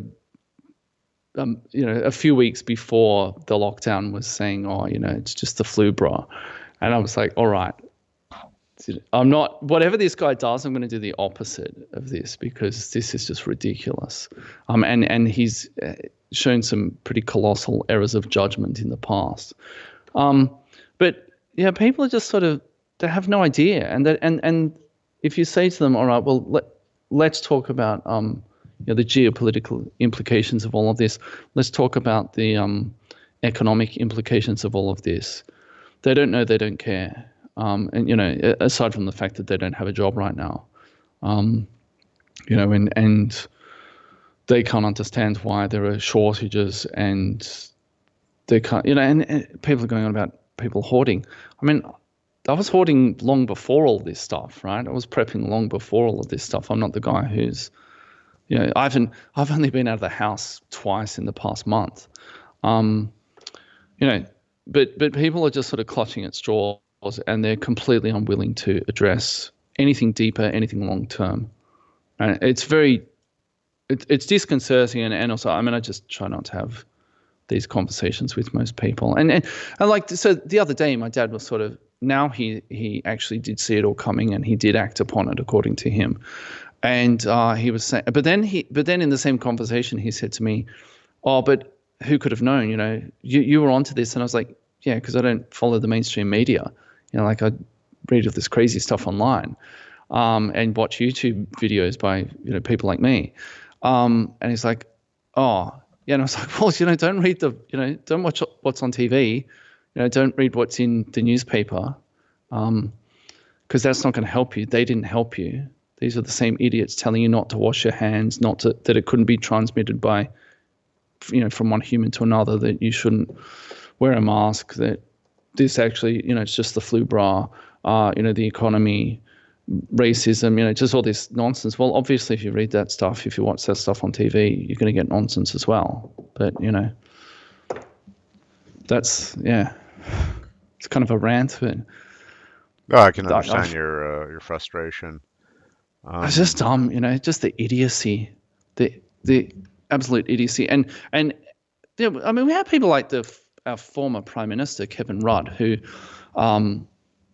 he's a big China apologist. It's weird because he actually lived in Taiwan, and he speaks Chinese badly, but he's sort of he's sort of the big China guy, and I saw him on TV. It was either just before or just after I got back from Taiwan. And he was sort of apologizing for China and racism and all the rest of it. And I just thought, that's the political dialogue we have here. It's just stupid people, really yeah. stupid people. And of course, all of these people, it's Dunning-Kruger, right? Stupid people don't think they're stupid. And we should trust these so-called experts, the same people who are telling us that this wasn't a problem 3 months ago or 2 months ago, whenever. Now we're meant to believe all these guys. Like I feel like I'm the only sane guy in the asylum. I have a handful of subscribers I've actually met in real life, and one of them actually, he's the only other person I know in real life who's been prepping. I mean, maybe some people wouldn't tell me, but like my wife's friends, they're completely out of touch with all of this, and of course they're being caught off guard. "Oh, I can't get food." Really, just It's extremely frustrating. And I know that the most frustrating part of all of this is I know that coming out of this, there's going to be this whole Orwellian thing of like, well, actually, we handled it really well. And the same people who were telling you complete nonsense back in February, actually, they handled it really well. And, we've got it all back on track. And just black is white and white is black and all the rest of it, right? That's going to be the frustrating part. It's going to be this Orwellian nonsense, and of course, there's going to be this sort of general power grab as well for things that are only tangentially related, but there'll be a general power grab. Um, yeah, we're gonna get all the wrong things out of this and none of the right things. Um, It's like it's a yeah, slow motion train wreck. I I would be shocked if people learn or politicians and collectively learn a lesson. We took the measures to whatever that might be, however minor that might be, to move the train in a different direction. But yeah, I don't we don't know. I mean, the big question, of course, is when the economy is being going to be reinstated, and in that's kind of it's fascinating. My sense is that most countries are waiting for some brave exemplar to be the first one on the globe Yeah, to yeah, so because you hear, well, let's wait for Spain and Italy because they've been hit the hardest, or just if they open up the economy, yeah, I guess it's okay for us. Nobody wants to take that bold step, for better or worse. So in Germany, it's allegedly the 3rd of May. Of course, they're going to extend it well beyond that. Well, that's my assumption. I don't think they're going to say, oh, May 3rd, we're opening it. I think that, yeah, that's another aspect here. Eventually, the economy does need to be reopened, unless we don't want an economy at all, which probably isn't a good idea. So, well, yeah. I mean, some people haven't sort of. Yeah, it's this sort of thing of, in a sense, the economy actually isn't real. That's the weird thing about this. But but people do sort of think, oh well, we can just keep throwing money around because and we'll just keep producing food and we can throw that around. And so actually, in a way, we don't need to open the economy. But they they're wrong about that. At the same time, they're right because the entire economy is made of funny money, and as long as that somehow keeps working, it's one of those things that works really well until it doesn't. But as long as that keeps working, then they can keep doing this, and they don't need to open the economy. It's a weird thing. And something else I wanted to mention that I can never really wrap my head around this. So there's something funny going on with the way they do this. So I saw the other day they said something on the news. The global economy is going to contract by 3% this year, and I thought, and this is going to be devastating. And I was thinking, so if it contracts by 3%, well, 3% was only where we were at 2 years ago, 1 or 2 years ago. So I don't know. We weren't all starving in the streets back in 2018. So what's the deal with that? There's something funny going on with the way they measure these things as well. And they throw these numbers around. I don't think they mean anything. Uh, it's as I said, I think all of this works really well until it doesn't. mm, Um, and obviously, we do need to do stuff. Do need to have economic activity because the stuff doesn't just magically appear. But at the same time, if so much of the economy is built upon people not actually doing useful stuff, then do we really need those people to be doing that, whatever they normally do in their busy work job in an office? Do they really need to go back to doing that stuff? How crucial is that? I mean, we need farmers and truck drivers and electricians and so on, but that's not all of the economy. So I don't know. None of this really makes sense to me. There's something funny going on with the way they kind of measure it and describe it. well, the most unsettling feeling I have is that it very much feels like the uh, prototypical, maybe almost in fiction setting, the calm before the storm. At the moment, at this very moment, things are not too bad. They're not great, but yeah, I sense a maelstrom coming, and it's going to be pleasant for no one, and it's making me very anxious.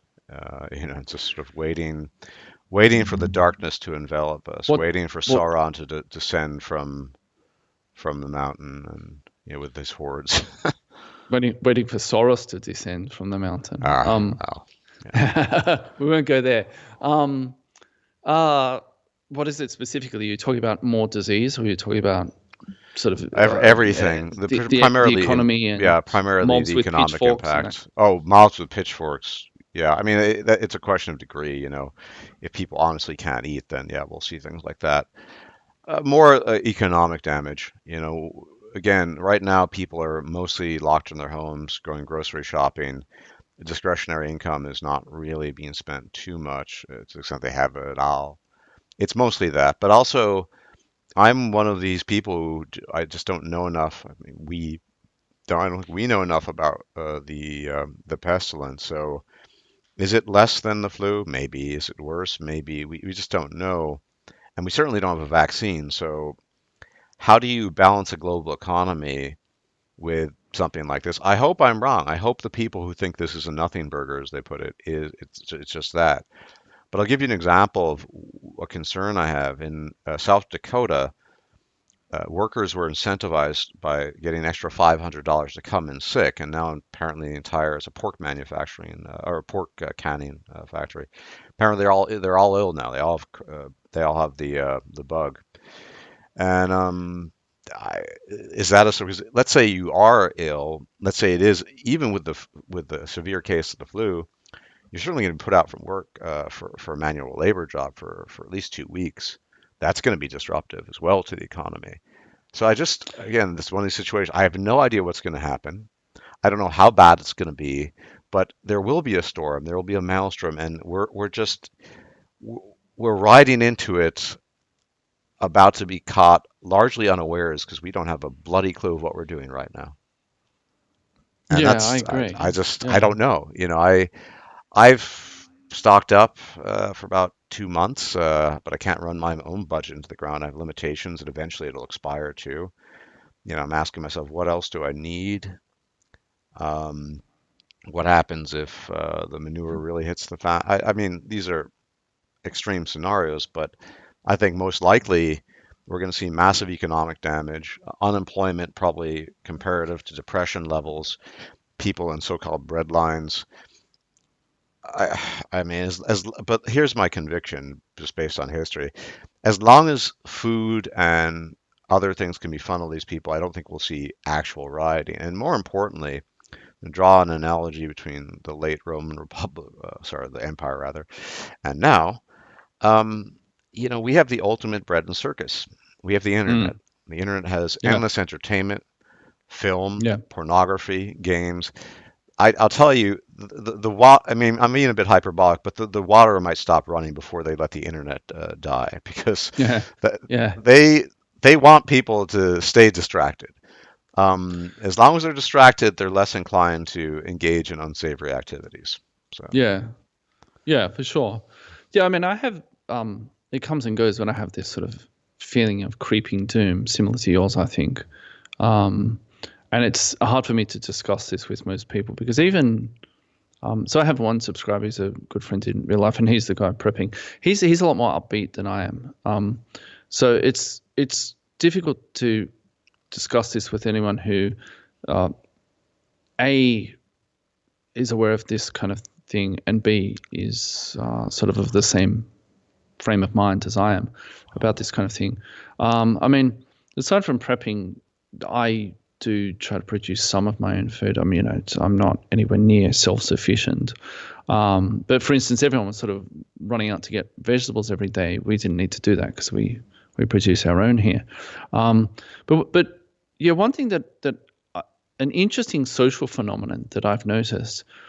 It could just be that I'm generally fairly introverted. I don't like big groups and I don't like having to sort of do small talk and all this kind of stuff.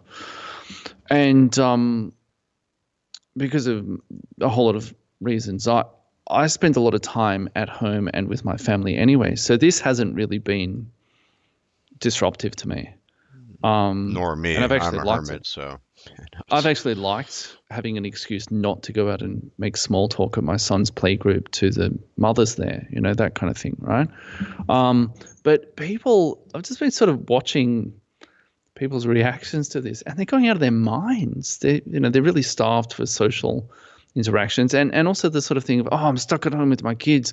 I can't deal with my kids. Oh, I can't deal with my wife.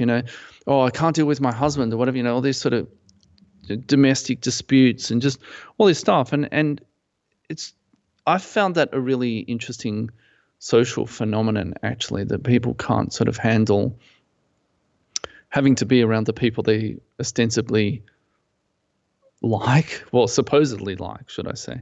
um, they actually don't like them, and they can't stand to be around them, and they don't know how to make their kids do 30 minutes of homework.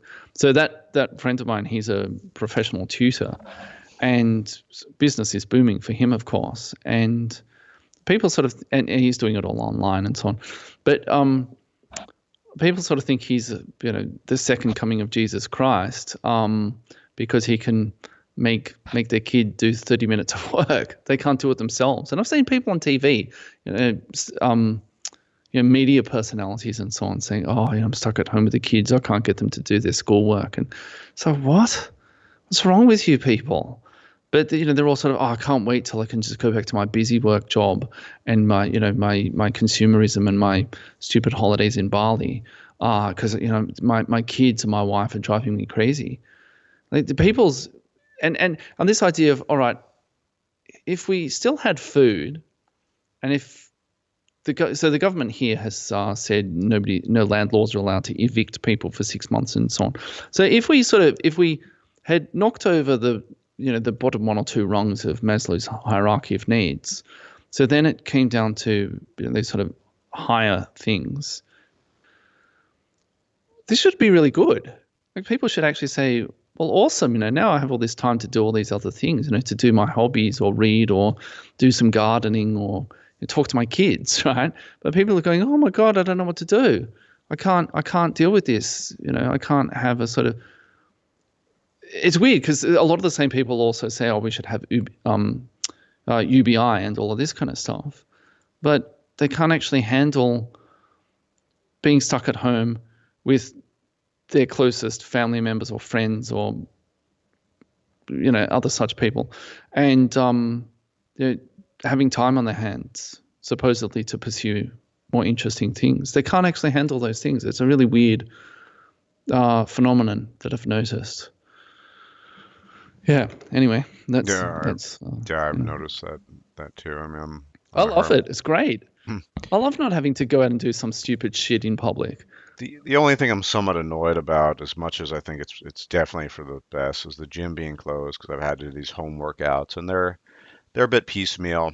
There are some things that can't be done, but apart from that, nothing. I go for Well, walks in the park and nothing else has really changed. So, on that matter, I have my own home gym, so oh, oh, that's like lucky, I just, lucky yeah, you. I yeah, wish I had yeah, that. in my shed. Yeah, and there's a bike path nearby, and I walk my dogs on the bike path.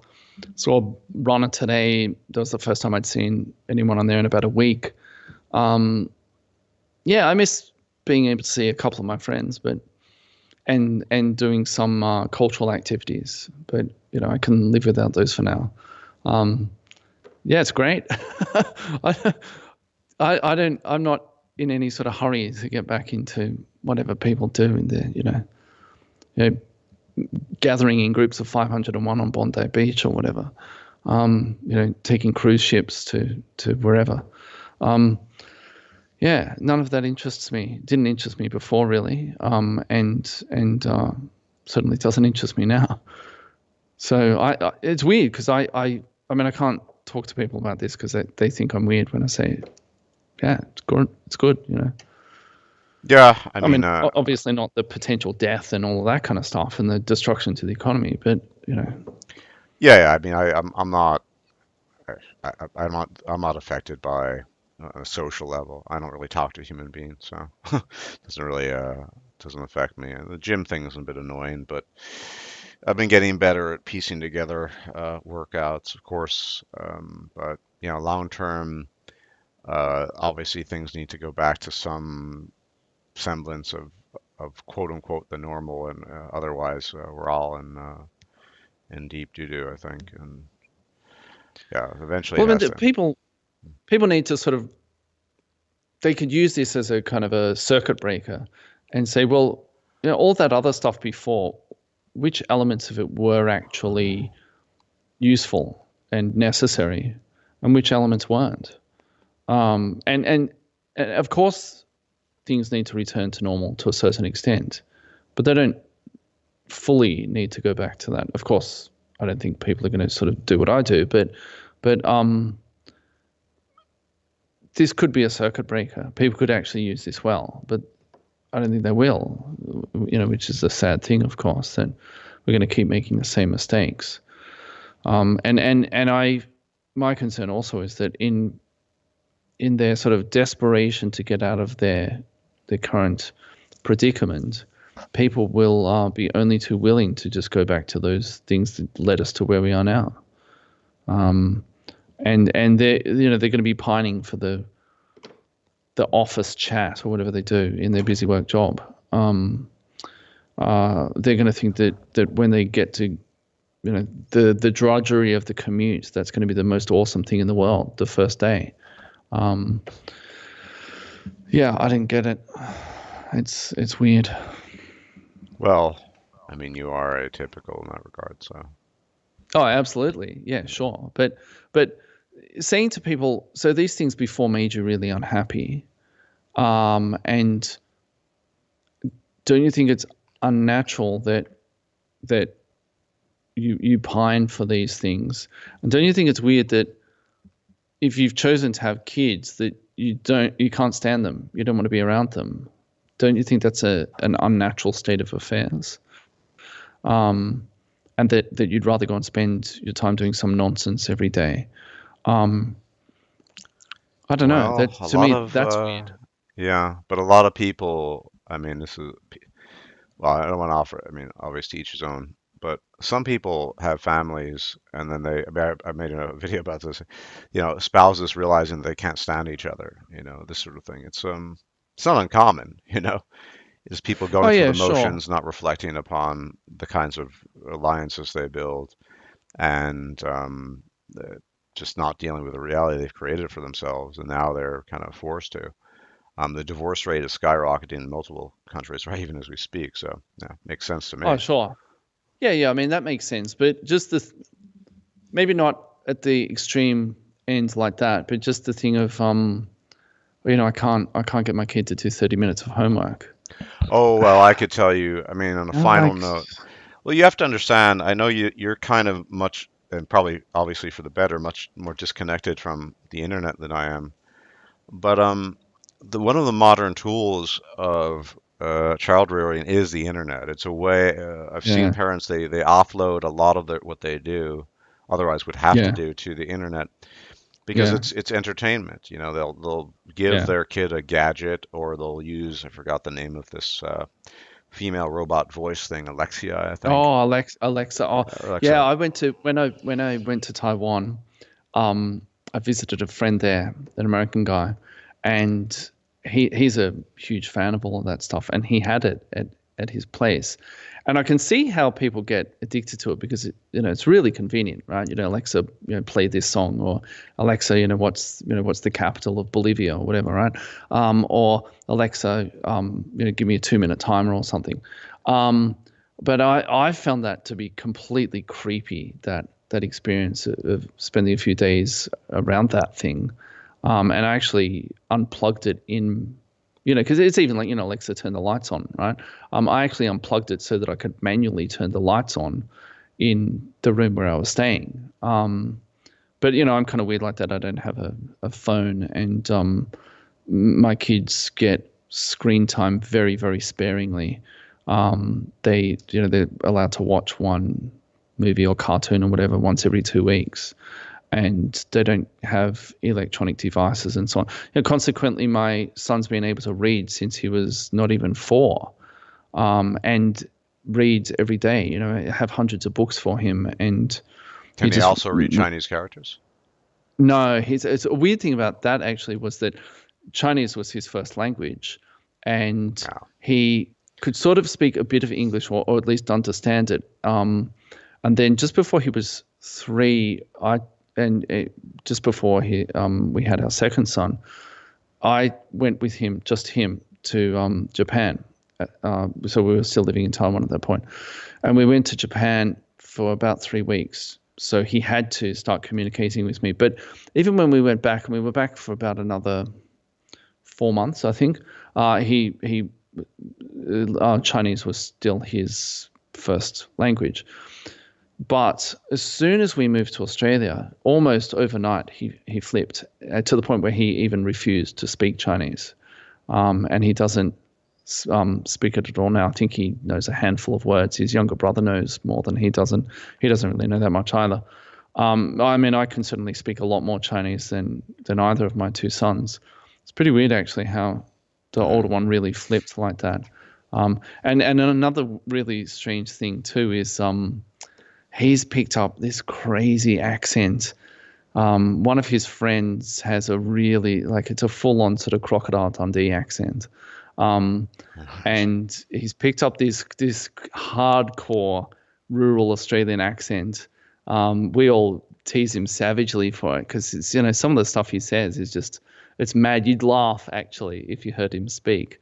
Like, he's really articulate, but he has this just a hard, it'd be like some kid with a really full-on Alabama accent or something from the US. He's got this hardcore accent.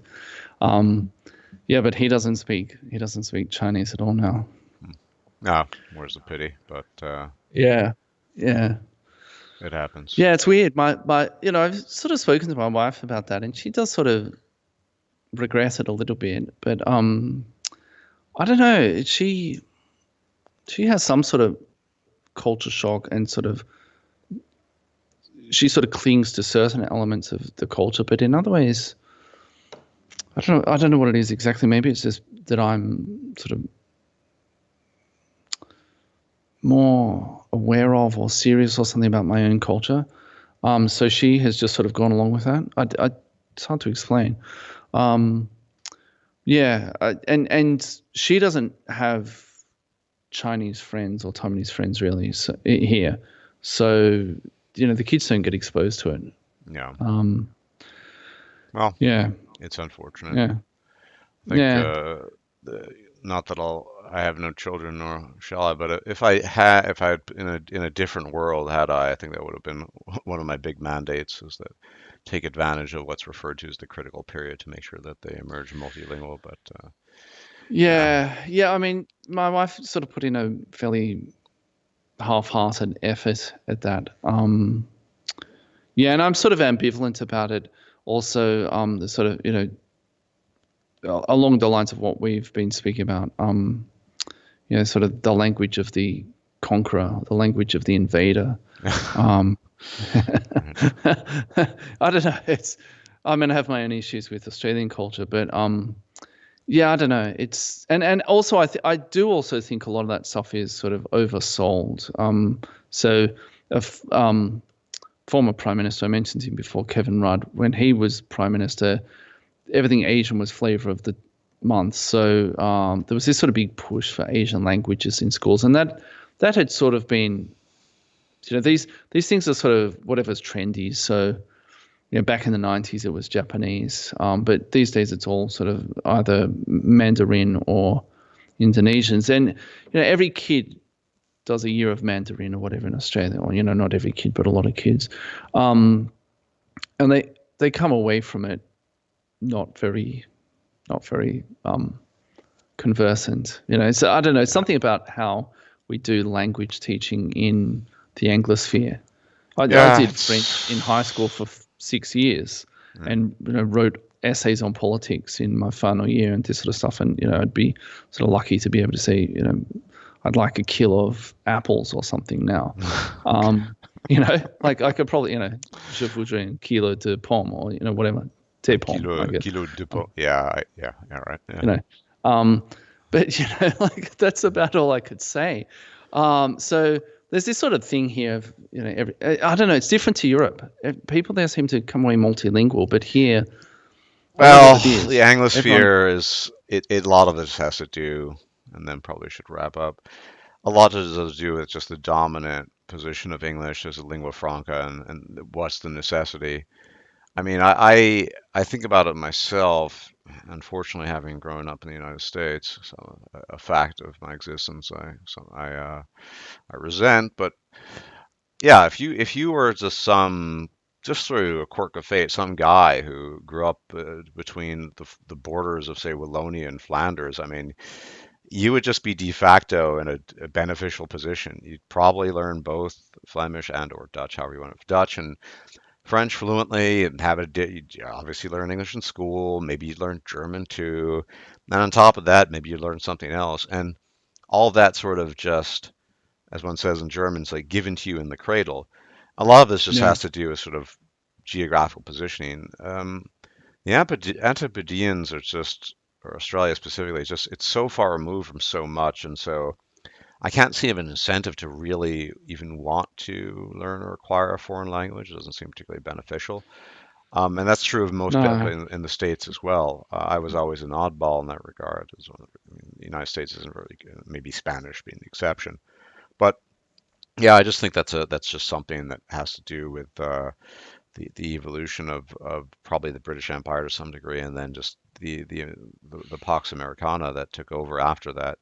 And so there's just no incentive. It's really what's normal for a lot of people, say in Europe, is it's just odd. You're sort of weird if you would bother.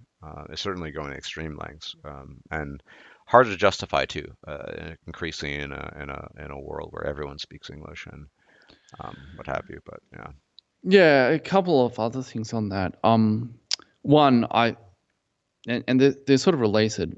I find there's this sort of modern culture. There's I mean, it's even weird to me being a Gen Xer, having grown up in the 80s. There's a sort of an old Australia that no longer exists, and everyone it's sort of like shopping mall Australia. And yeah, so the white kids here know nothing about anything that happened prior to 3 years ago, and other than that, there's this sort of nebulous past when everyone was evil, racist, evil dead white guys or something. And simultaneously, the immigrants, a lot of them have been completely deracinated too. So it's sort of shopping mall immigrants as well. That they're all here for the sneakers or whatever, the Chinese sneakers, and they don't necessarily have any real understanding or connection to their own culture. It's weird. Everyone has actually this sort of modern multicultural society has actually been a success, at least for now, in that everyone has been completely stripped of any culture other than what they can buy online or buy at a shopping mall.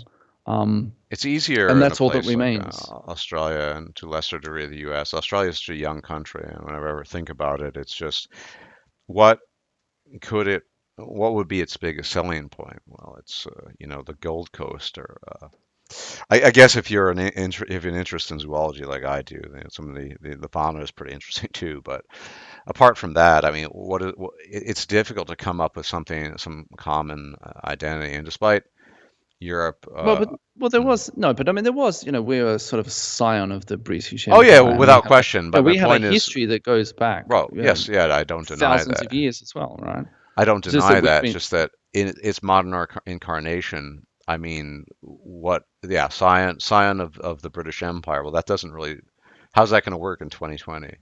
We Australia, scions, inheritors of the empire, or inheritors of the great British legacy. I mean, that's well, just sure, not. well, sure, but I mean, Taiwan, Taiwan, they still celebrate their Chinese history, and it's despite the fact that that country has missiles pointed at them, they still see themselves as Han Chinese, Mm, and they yeah, still, they still celebrate on a dragon boat festival, which commemorates when some poet had to commit suicide or something, and so they all paddle around on these boats to scare the fishes away so they won't eat his corpse or something. I can't remember exactly. mm, So they still sort of latch onto that. It's just that we have this sort of shopping mall identity now, and everyone has it. That's the weird thing. And I'm old enough to remember when it wasn't like that. I'm old enough to remember when there was a, an Australian culture. We got our high culture from England, so we had all this sort of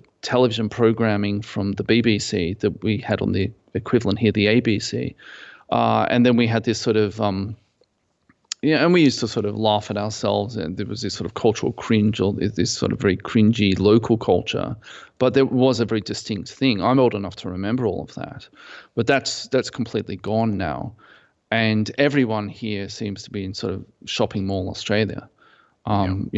Yeah. Or everyone's got their Netflix subscription and they're getting whatever from some other place. Yeah, so Same is true as the U.S. to a lesser degree. well, yeah, of course, because that's the place where it originated. Yeah. But at least in the US, some parts of the US can lay claim to originating it. We just copy it. Um, you know, that's Well, that's the weird thing about it. you have high quality lamb and cheap steak that's also high quality. So I guess that's Yeah, I mean, no yeah. offense, and the only point of attraction would be the fauna for me. I mean, I'd like to maybe see it up close. I can't think of anything. No, dude, appe- you don't want to see. No, we have snakes here. My wife saw a snake the other day, and Yeah. we've all been on the lookout for this brown snake that's Oh, been they're by dint hanging of out around here. aggression. I mean, the inland taipan is the most venomous snake in the world, a land snake that is. But the brown snake is far more aggressive. So, yeah, Australia is the biggest producer of anti-venom in the world. Most of the cases actually are the common brown snake, in fact. It's pretty aggressive and yeah, you don't want to really get in close proximity. Whereas you'd have to really go to some extreme effort to find an inland taipan and then disturb it to the point where it would, bite you. But I would, yeah, brown snakes are serious business. I wouldn't mess around with them. Yeah, yeah. Living here, I'm not particular. My sister got scratched by a kangaroo Mm. when she was probably about 8 or something. Yeah, they can do serious damage. She was really lucky actually. She didn't get kind of mauled by it. But I mean, now I can and the birds. A lot of them are really pretty, but I have to net all my fruit trees and that kind of stuff just because they're like locusts. These things. Um, no, I can do without the fauna. Yeah. Well, I was just saying that's to me the selling point of Yeah, Australia is the somewhat pretty fairly unique fauna. And other than that, it just seems to be some kind of imitation of the U.S., which doesn't I don't find particularly appealing. And then on top of that, it would take a day or longer flying, which in yeah, economy is intolerable. So I yeah. just it's one of those places I'll unlikely to ever set foot in, just unless there's some revolution in aviation, which I do not see coming. Just I cannot see the appeal. It Well, lacks. that's the last thing we need. I mean, if they had, if you could fly from Europe to Australia in 6 hours or something, or 4 hours, um, that would only exacerbate all of these problems that we've been talking about. Perhaps, yeah. I mean, what they'd arrive one way or another. I'm just saying that that would be some sort of compromise, but spending Oh, but the time and if you money. could do it as a weekend trip, if you could fly from Europe to Oh yeah, Australia and back, like people do with Ryanair or whatever, or nip over to Vienna for the weekend or something, right? Um, if you could do that, it'd be intolerable. No, I I suppose, yeah.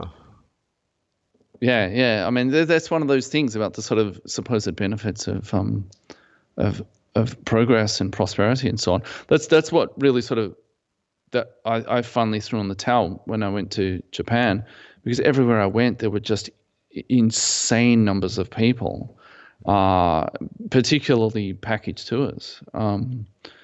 And that was sort of the end of my globe shitting days. After that, I just couldn't do it anymore. Um, and I can only imagine what it's like in at the Louvre or something. I mean, it was probably bad before, but these days I can imagine. Well, up until this crisis, the Louvre or whatever, the It's Colosseum or any of these places in Europe, yeah. um, they must be insane now. Well, It's not right it's now, but rare to meet somebody who I might claim rivals me in my misanthropy, but you might come yeah. close.